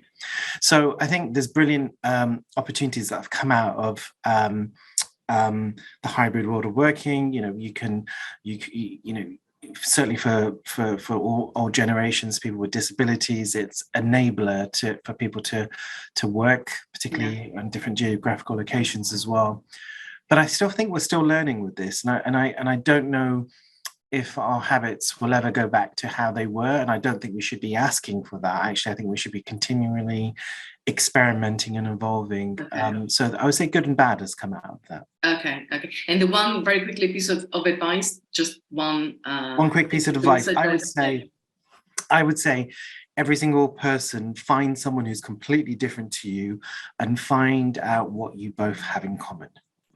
All right. Okay. Thank you. And now Miriam, Christina, and again, Gerda, so we still have 2 minutes. Let's see whether we manage to squeeze your apologies for putting you under such time pressure. If you managed to comment on if COVID has changed anything, and the one advice that you would give to people listening. Miriam. So I think a lot has been said about COVID, and we're still, learning. However, one thing is for sure, that the hybrid working is here to stay. It's a paradigm shift. It's not like we go back to before COVID. We're simply in a new way of working. I had this conversation with a number of people last week as well in my organization, and it is not like you go back to something that you did before, because it is really a shift. And other industries, I worked myself more than 20 years ago in the IT industry. We were already working hybrid, and that was so actually when we had to go back into the COVID situation, I think it also depends on the industry you worked in. Some were more advanced than others. However, we have to keep a focus on this element of workload, stress, and engagement, because the boundaries are blurring. And some people might need more help to set those, to avoid that they really burn themselves out. I think that in general is anyway a big topic that we are facing today in every organization and in society. And the one piece of advice, I'm repeating myself, but I think the best thing is to stay curious. And Gerda gave some beautiful examples earlier, that age is not a limitation to start learning something or trying something completely new. I turned 53 this year, and I've started learning another language.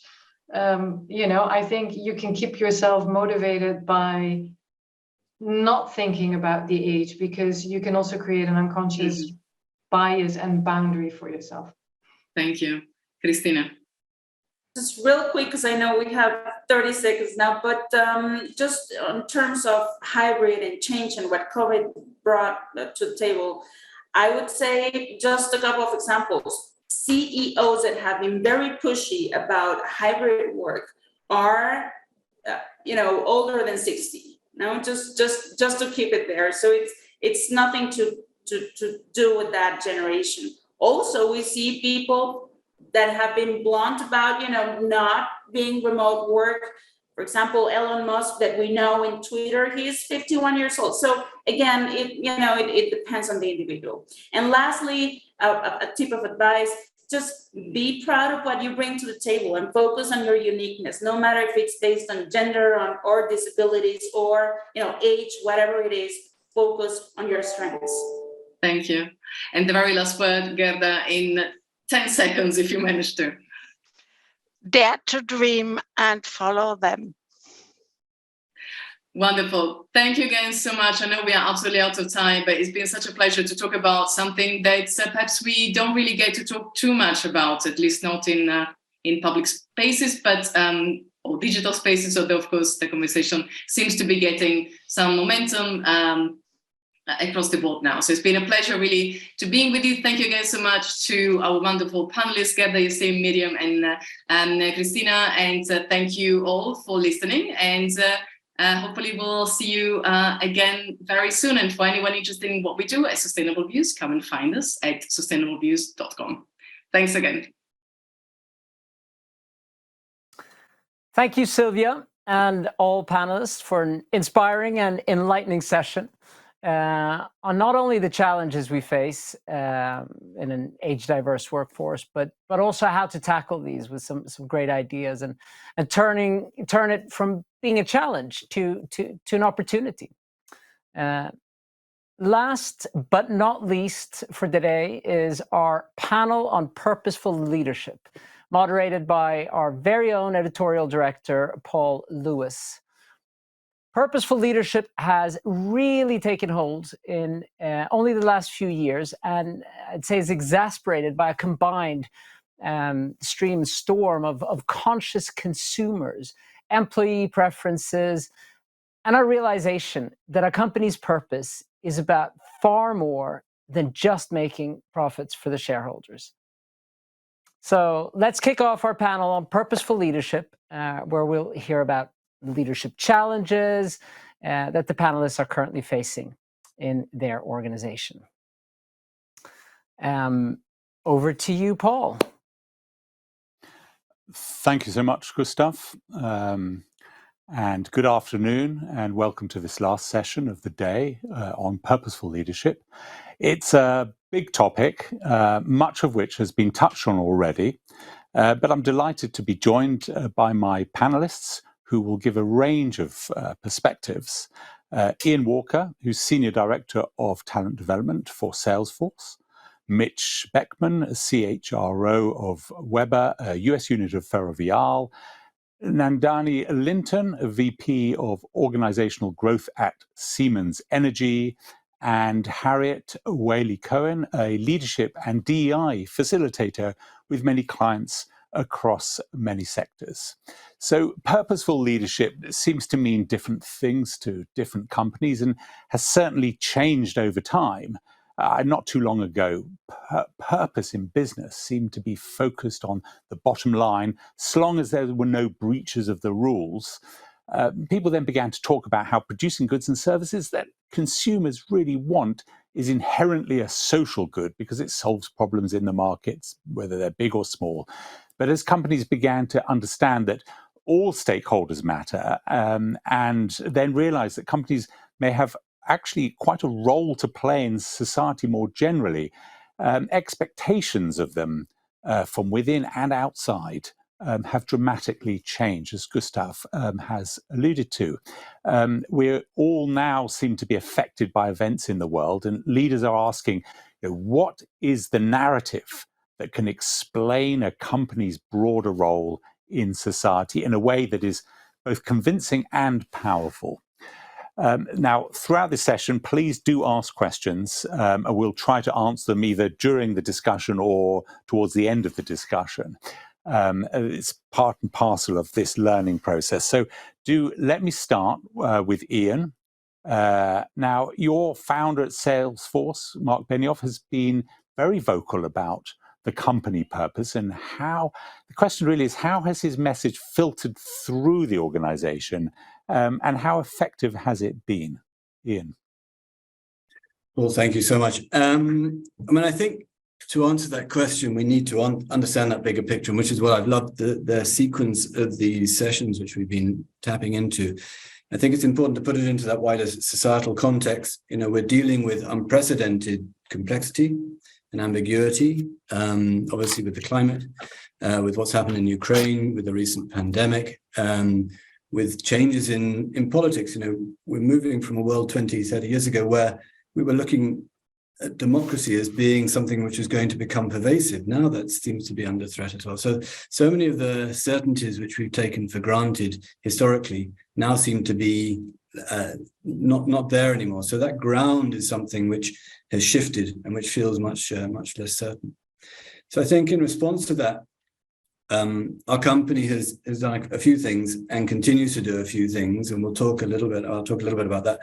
The first is that we've added sustainability explicitly as one of our values. It's always been there. It's always been something we've focused on, but we've had 4 values up until now.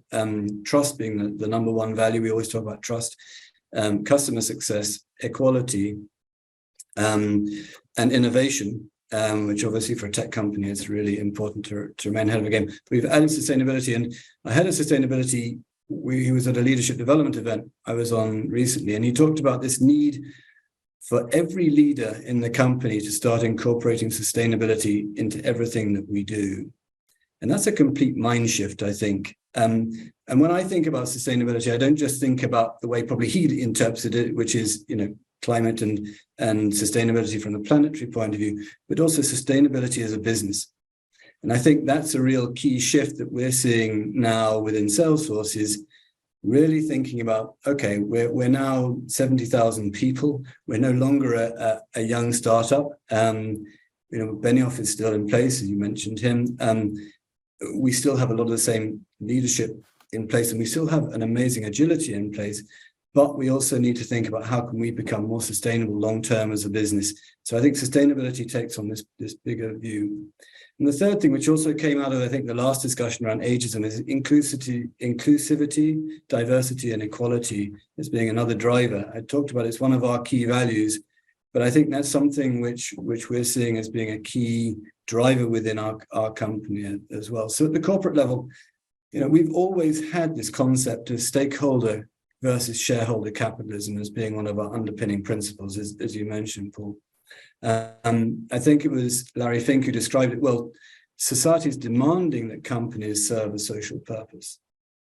So they need to think much more about what is the why, as Simon Sinek talked about. What is the why behind the company that I work for? And I think particularly the younger generation, but I would also include myself. It's always been really important to me to work for a company that has very strong values and values that I can associate with and buy into.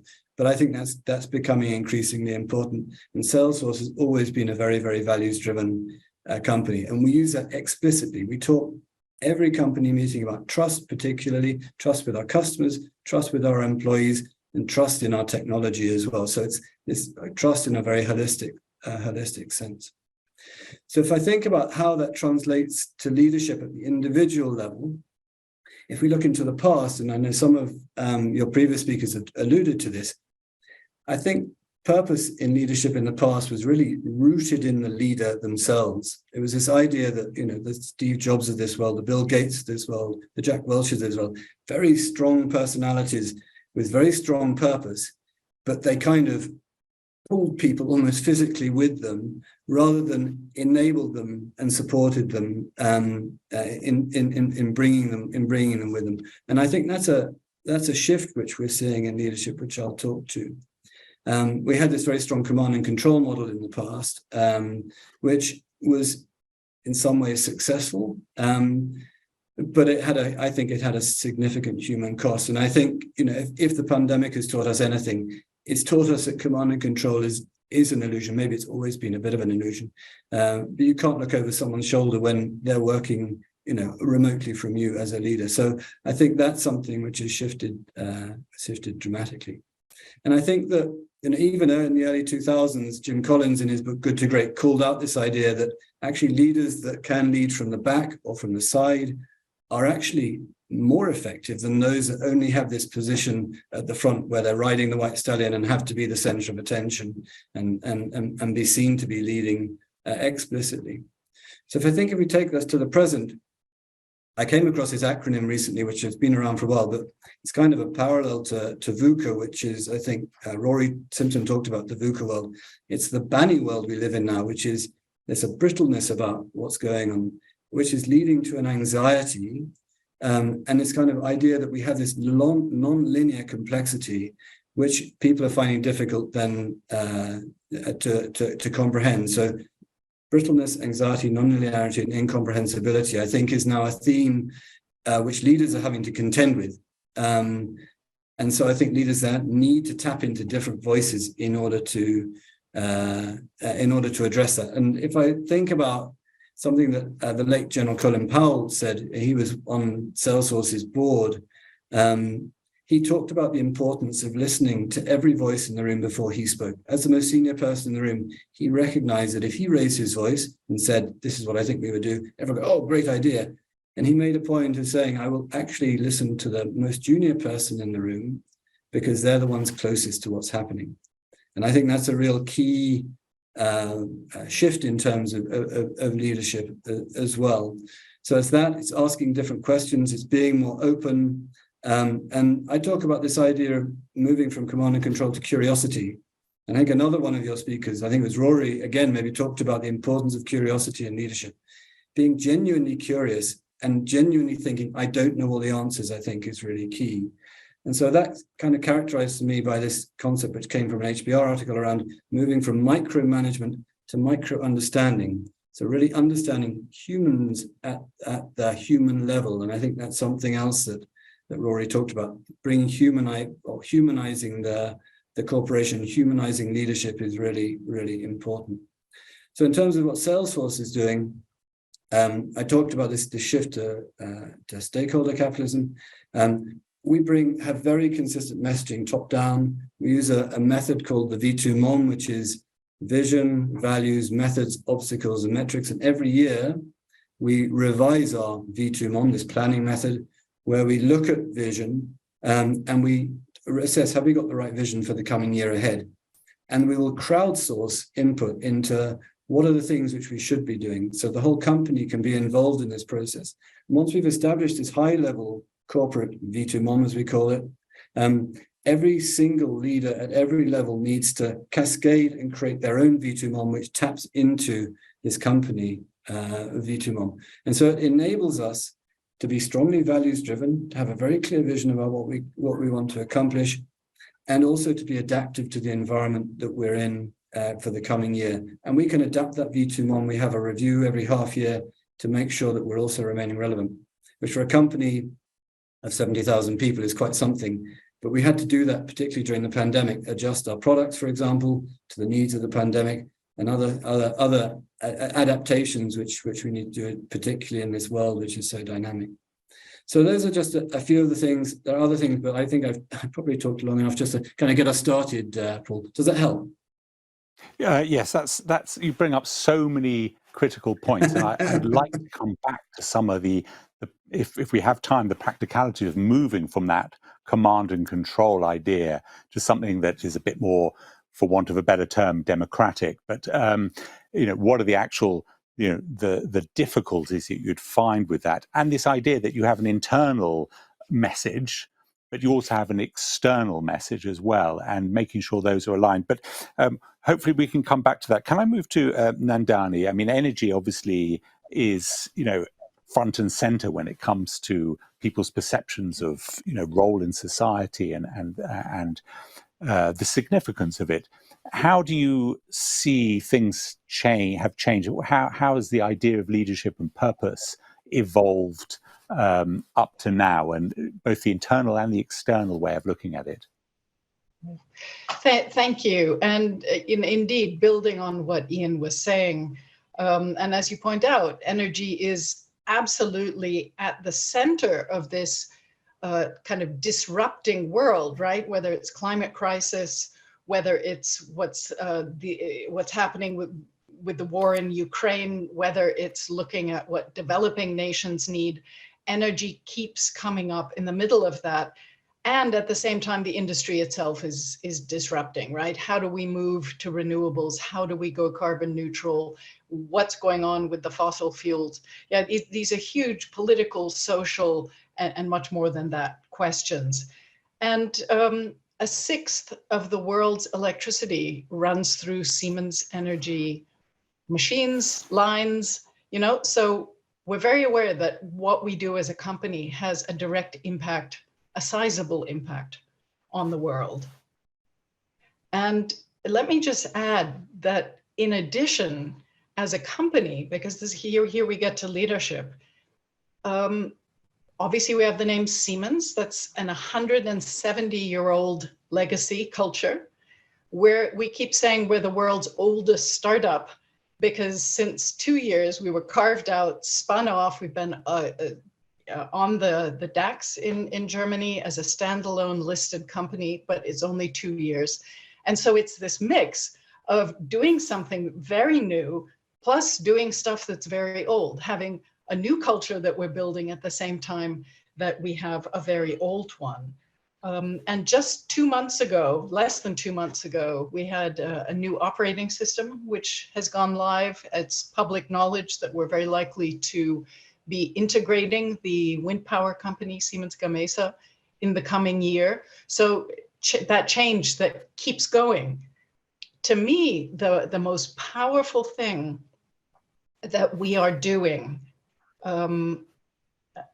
is that the purpose has been consistent since the first. The actual strategy, we have what we call a strategy one-pager. On one page, it outlines how, what are the main challenges? What is the company doing? The purpose is on top. And that strategy document has not changed since we were spun off. And I think it's so important to show people what is consistent, and that things like a purpose and even a strategy, or at least the building blocks of the strategy, they can stay the same. So you can imagine in what I've all described just now, you may have employees who say, oh my Lord, plus COVID, plus this stuff, the world is chaos, my work is chaos, what's going on? And to keep showing, hey, this hasn't changed and that hasn't changed, right? Yes, we're taking out levels because we want to hear more from the people closest to the customer, from the people closest to the partnerships that we're building. But certain building blocks are still there. I think that's an important part of leadership, not just to come up with them, but to keep communicating them, right? Because you have to take your people along. So just kind of briefly circling back, in a way, the question was, what leadership challenges do you have? Well, I kind of feel like, which ones don't we have, right, in this situation? But what are some of our biggest needs, right? How do we build a different kind of partnership with customers, with society, with tech partners, with innovation startups? We've got a whole startup landscape, and we have to learn to be a partner and not to be, the biggest, oldest gorilla in the room, which is something that could easily be in the DNA still. So it's new behaviors. Even collaborating across silos is new behaviors. And as this listed company, to realize, how do I deal with the complexity that so many leaders need to think about? What I do, my decisions, what I say can have an immediate impact on this multiple stakeholders. Yes, of course, the markets, but also your own employees, your customers, your partners. Yeah, in this world, everybody's listening. And to me, that's an almost inhuman complexity that people have to deal with. And that takes not just a mindset shift. It's actually about how do we develop our minds to be able to work with that complexity, right? So I think that's the huge development challenge. And I'll just finish quickly because, you know, diversity was mentioned, hugely important. We have now an executive management board of 6 people. 2 are women. It's 5 different nationalities and ethnic backgrounds. That makes a difference. As we put in the new operating model, we took out half the layers of management, and the top layers are now so much more diverse than they were. It makes a difference. ESG we take seriously because, especially as an energy company, people are looking and it has direct impact. So things that we're doing also, you know, also with your group. I mean, how do we work on leadership at scale? How do we get this kind of information down to leaders? And how do we help them understand what I do has an impact? It is very complex, and there are ways to be learning that. So I think I'll stop there to give us a chance, but thank you. No, you raise such a critical point there, which is this issue of consistency. What has to run through consistently that everybody can buy into, but at the same time adapt to change. And I think in the follow-up, we're going to talk about what change lies ahead. And we've had a lot of that discussion already in the session. But the idea of what is constant, you know, what anchors you? And I think that's a critical thing. I guess turning to Mitch on that issue, I mean, how do you maintain a consistent message about you know, the purpose while all around is changing? And you yourself, of course, you know, you're part of a bigger group, but that wasn't always the case. How do you negotiate that, possibly a clash of purpose or an realignment of purpose? Yeah, colliding cultures of coming together. So we are very intentional on our design within the smaller company Weber in the U.S. and what we do, but being a part of the Ferrovial family. I think it goes back, even though we're talking about the changing leadership, there are certain things that we may give different names and different things to it, but it comes back to alignment, correct? Understanding culture. Culture is huge. The values, everyone who's spoken so far and even throughout the day are talking about values and how you tie your company to those values are just absolutely, it's imperative. You know, we're faced with a lot of change from the environment outside itself, from the political that we've mentioned, from the materials and shortages, labor. You know, you read some articles now, you think this was a new thing, this labor market. I mean, we've been in the talent war for over 100 years. And some things are just consistent. You know, the most certain thing we have is uncertainty. And so what we've done inside is we've created a strategy within Ferrovial itself that looks over the horizon. Matter of fact, we've given it that name, that looking forward. In everything we do, we know we have a world on the move, and being in the infrastructure business is how do we keep that world moving in a very safe and efficient and effective manner. And innovation, one of our key values in the company, is something that we majorly focus on, not only within inside the company itself, with the initiatives we do, but outside the company, getting community thought, getting thought leaders from around the world is a part of it. So how do you take, you know, I was listening, just talking on Siemens and how huge and just the amazing things that they're pulling off as I was listening to that and Ian talk. It's all about alignment. It's all about cultures. It's all about values. Coming back that you've got to know who you are as an organization. And in a world of disruptions, don't let the distractions mess up the disruptions, right? Don't let the noise go out, and you've got to remove the noise and get really focused on what's going on. When the pandemic hit us here in the U.S., as it did with many people, our first 30 days we had a survive mindset, if you will. How do we do this? This is unprecedented. What do we do? But we quickly moved from a survive mindset to a thrive. We realized that as a construction company, an infrastructure company, we had essential workers. We had things that had to continue to move things going. And so we knew very intentionally that we had to change the way that we were looking at things and the way that we were going to work. I think there's going to be a lot written about the pandemic and the change and the impact that it's made for us. For sure, we've felt it. We've lost close friends. The impact on us has been measurable, but I think in a way, it's almost been like a pruning of a plant and cutting away some things that I think that is going to allow companies and us to flourish like we've never been able to before. We used to ask, why should we? Now we ask, why can't we? Why can't we do that? Why can't we look at that? And so it's changed the way that we think from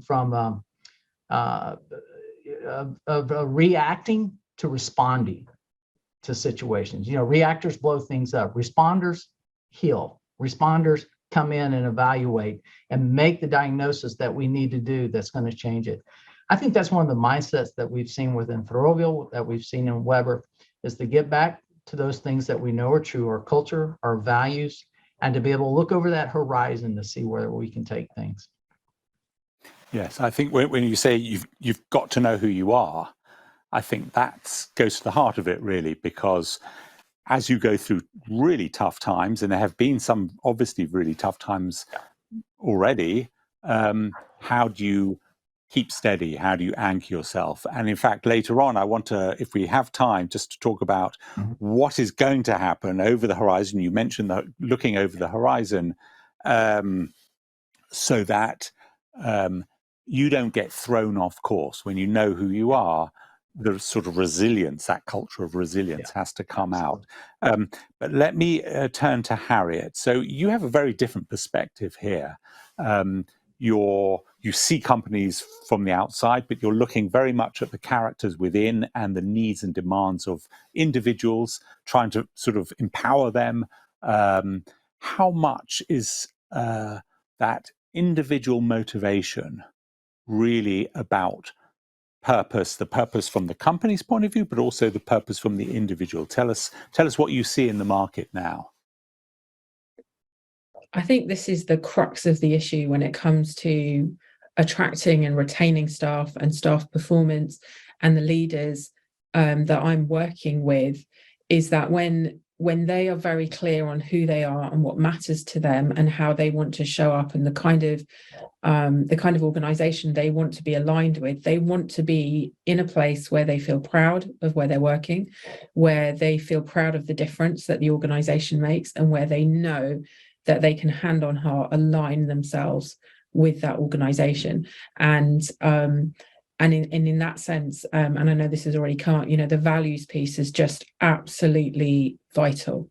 And I think that it's one of the places that I'm seeing the biggest disengagement is where senior leaders don't feel that they can really get on board with the organization, or they don't feel it's going in the right direction.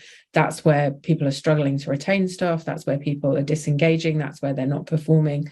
So I think in terms of fulfillment and in terms of people throwing their heart and soul into the work that they're doing, and also which was already mentioned, this idea of the great storytelling, the putting forward of the vision and bringing everybody along with you. If you can genuinely, authentically put your heart and soul into putting that forward, the people that you're leading feel it, they come along with you, and they want to be part of it, and with that brings that great sense of belonging that's so important.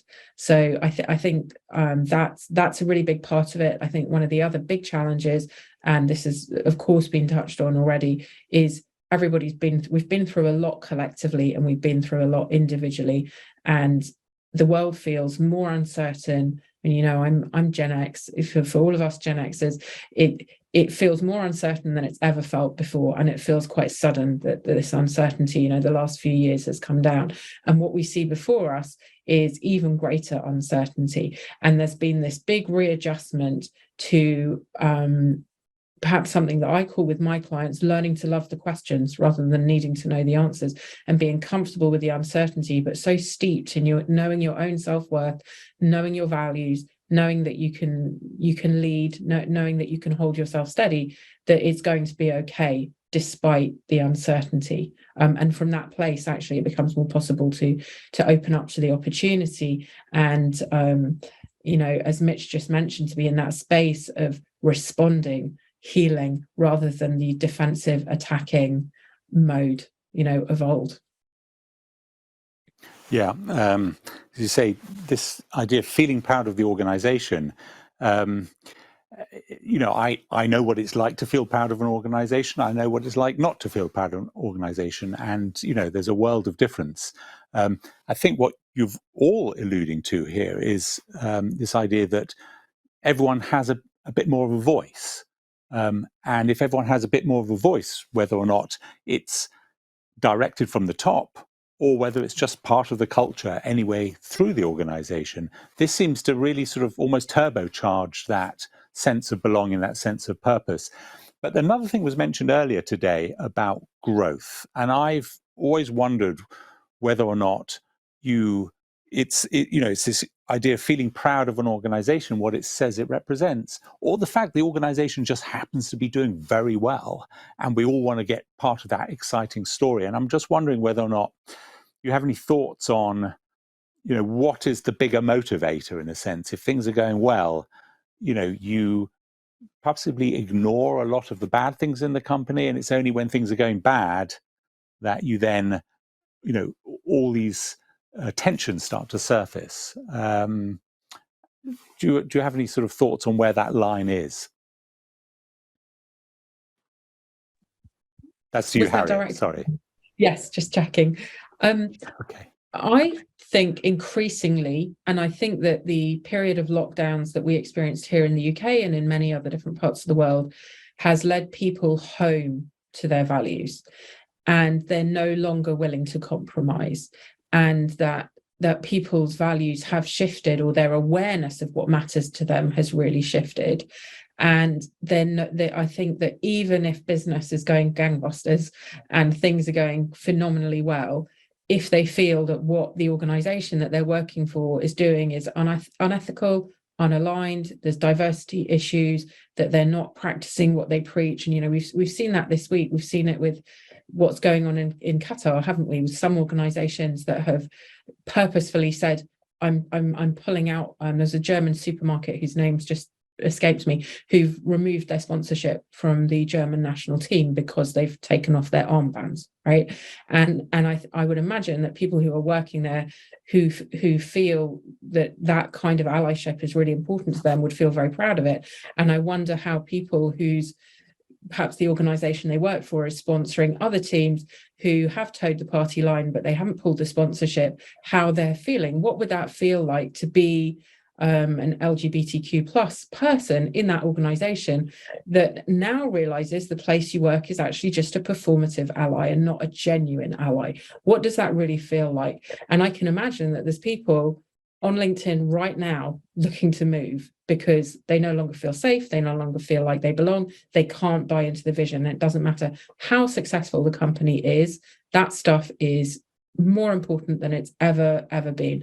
And with the shortage of talent, or the fight for talent, I think that people are well within their rights to say, okay, well, where do I feel most aligned? Where will I be most valued? Where will I be happiest? Because we know that when people feel happy and aligned, they give their best and perform their best as well. And a rising tide lifts all boats.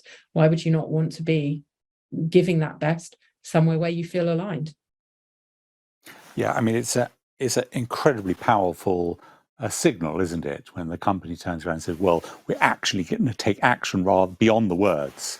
regardless of the commercial impact it may or may not have. There's an example of this. When the Russia crisis happened back in 1998, it was all about how do we deal with this, much more complex emerging market. With the current Russia crisis, what's happened is the companies have pulled out to a great extent as a result of the public opinion, customer opinion, stakeholder opinion back in home markets. This is a huge shift, and it requires a change in mindset as to where not just the risks, but the expectations now lie in the economy. And I guess I throw it out to all of you for a sort of a quick response. How do you feel that where the pressures for change are coming from? Is it simply this is the collective opinion of consumers worldwide, instantaneously sort of logged into what the story of the day is? Is it the customers? Is it the stakeholders? Is it just general public opinion? Where is this change that we are seeing, and it's going to continue? Where's it coming from? Maybe Ian start. Thank you, Paul. Yeah, the example that comes to mind for me is the establishment in our company of the Ethical and Humane Use of Software office, which came directly from an internal Slack group where someone internally raised concerns about how our software might be being used.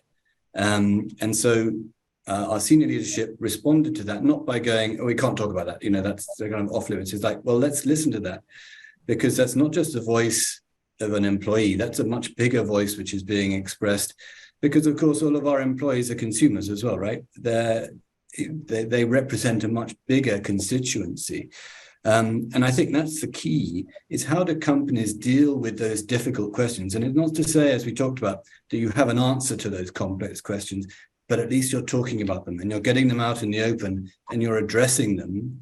And I think that's what companies which are more progressive have done and will continue to do, which is not to walk away from the difficult questions, but actually to say, let's talk about this, let's get it out there. We don't know all the answers. So Salesforce is established together with other people within industry to say, let's talk about this and let's come up with some industry guidelines around this problem, which we can all buy into. And I think that's the way that we should be dealing with these issues which are out there in the bigger society. So I think it's reflective of society as a whole, but there's a microcosm of that within the company. Yes, Nandani, everyone seems to have a voice, and everyone's voice is increasingly being heard now. Is that where you see things moving over the next sort of 5 to 10 years? Yes, and for us, it's slightly, it's not quite as direct. We don't sell to individual consumers, obviously, but those voices are impacting investors. So we see ESG, for instance, as a really big movement, and we've fully said we want to be a leader in that. So that's a pressure from the market, if you will, that can be used then to change the company in the same way that impacts governments. So you get regulations. For instance, in the US, there are new regulations since last year that our customers start asking us or anyone who bids on something for them, so what is your diversity, right? Tell us exactly where this money is going. What's it being put towards?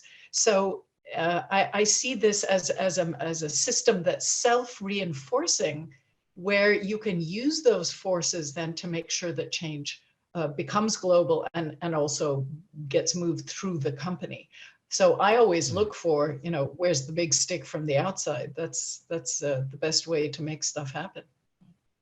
Yes. Well, Mitch, on this issue, where are we going to be sort of 5 years, 10 years time? Is it just going to be pretty much more of what we're grappling with now?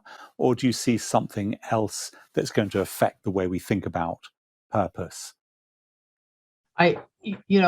What a great question. And if I could figure that answer out and share it right here, we can get a beach house somewhere. I I think it's going to just continuously evolve. The thing is that humans are humans. And we can't lose the factor of AI and all the different noise and things that we see that are predicting and very good, very good. But at the end of the day, I think it, and we're talking about the voices and how loud and certainly media, social media has given voice. We have to be careful though that within companies, not just the external out there, but I want to hear inside the voice of our own people and make sure that it's not just a partial voice out here. And we have to be careful as leadership and as companies. Man, I tell you, it's a crazy world, and we have to be careful in the balance of that with the people. But hearing that voice, understanding how we are made, I think is very important as humans. And I would go to a word, and the word is significance. That each and every person has incredible significance, not because of what they do, not because of the value they bring their company, but because they're a human being. And understanding that and trying to engage that human, engage that person to develop to the best that they can be. See, a company is not us and them. I mean, we're a company of people. There is no company without the people. And so it's the values that we have. And the values are a matter of the heart that transforms what we believe into what we do every day. That's what values are. And I think as we look out over that horizon, we cannot lose sight of the human heart and the incredible significance that our people have. Yes, that's fascinating. I just think the topic is so big and it's so hard to define exactly what's going to carry us through and what's going to be sort of jettisoned along the way. We will have to see. We've got some questions and some fantastic questions around the comments you've already made. I'm just going to read out a couple. I think we're probably running out of time here, but yes, here from, we used to talk about purpose versus profit. Are shareholders starting to see purpose as competitive advantages that can make a business even more profitable? I mean, for sure, things are moving that way. It's hard to quantify. Who would like to take that? Are shareholders now pretty much, it seems to me shareholders are very much on board with purpose. It has almost a tangible, almost financial value to it. And Danny, do you want to have a response to that? Yeah, quickly, I think it's true. I think we talked about the consistency, right? And the purpose is what gives the values a sense. And I love what Mitch said about values turning what you believe into what you do. And so if you're aligned, then purpose is telling you actually what people are going to do, and that will presumably turn into a profit unless things go very, very crazy. So I think they're much more married. I think the stakeholders see them as two sides of a coin, much more than they used to. Harriet, I want to ask you a question about what, looking forward 5 to 10 years, what do you think the company can represent to the individual employee, given all the stresses that we've talked about, the tech stress, the changing global environment, that need to be heard, that need to have a voice, and obviously the question of diversity, which is becoming ever more sort of fundamental. How would people view a company? Do they see a company as something that can protect them, as a safe haven, or do they see the company as something that's kind of almost disaggregate the person? What can you offer? You know, what are your skills? How can we leverage your skills to the most? Is it something of a company being almost a humane place to be? It's something that encourages that sort of self space to develop as a person, or something maybe a bit dystopian where what are the skills you can offer and how much are they worth, that kind of calculation? How do you see things in the future? I see it as very much developing as a partnership. I don't think it has to be either or. I think it can be both. It can be a place where, given the skills that you bring to the table and the company's operations, what they do and how that aligns and how the values align, and how that your purposes can actually come together to almost accelerate and move everybody forwards in the same direction. I think to see it as having to be one or the other is missing a trick there, very much so. And I think one of the things that is increasingly important to people is the sense of, where will my career develop? How will I be supported to do this?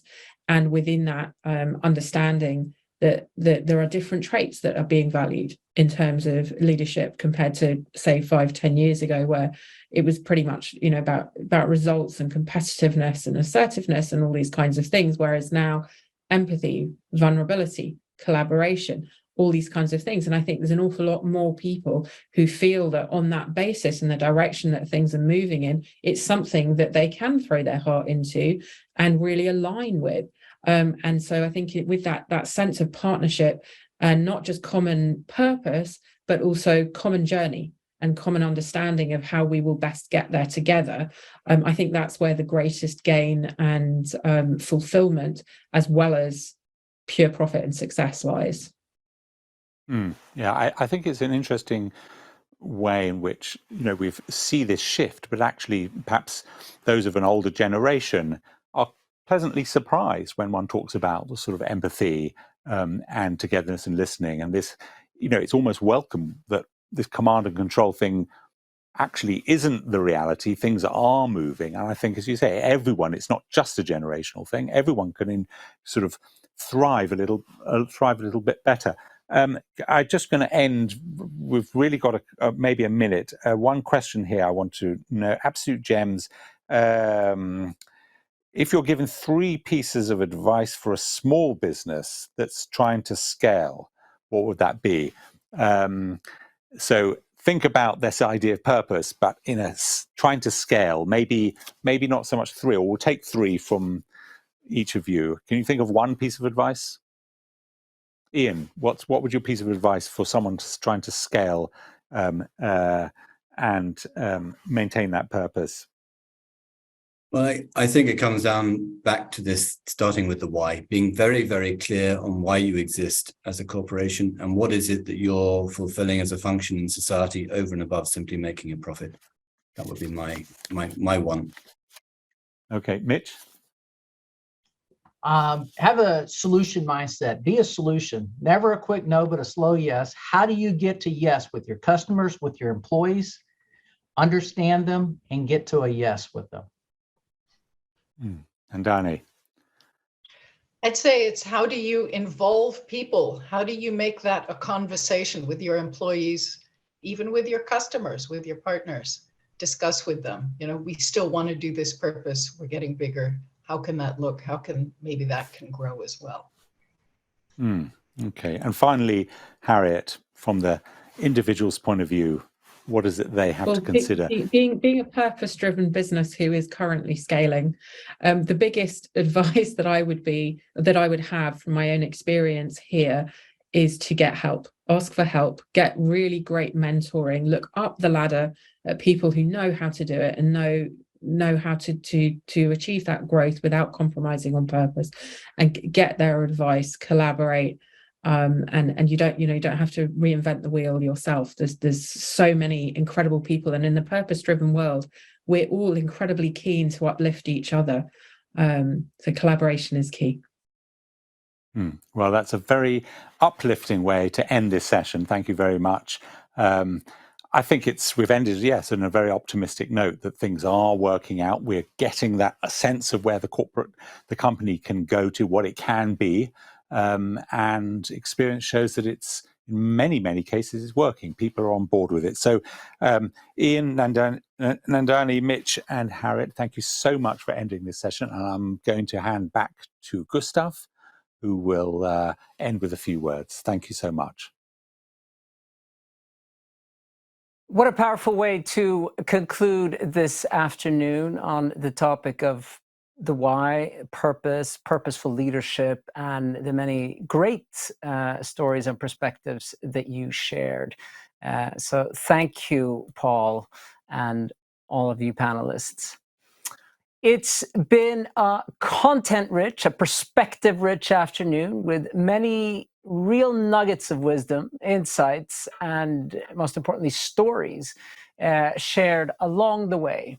And as I mentioned earlier, I really hope you managed to take some of these insights from panels, keynotes, and take it back to your own context and ask yourself how this affects you, your leadership.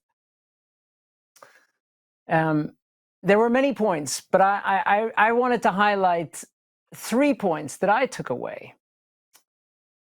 And that is starting with the wider context in which we operate. We can expect the change and even crises will be a constant. And if anything, will only really accelerate. And we need to be prepared to operate through these.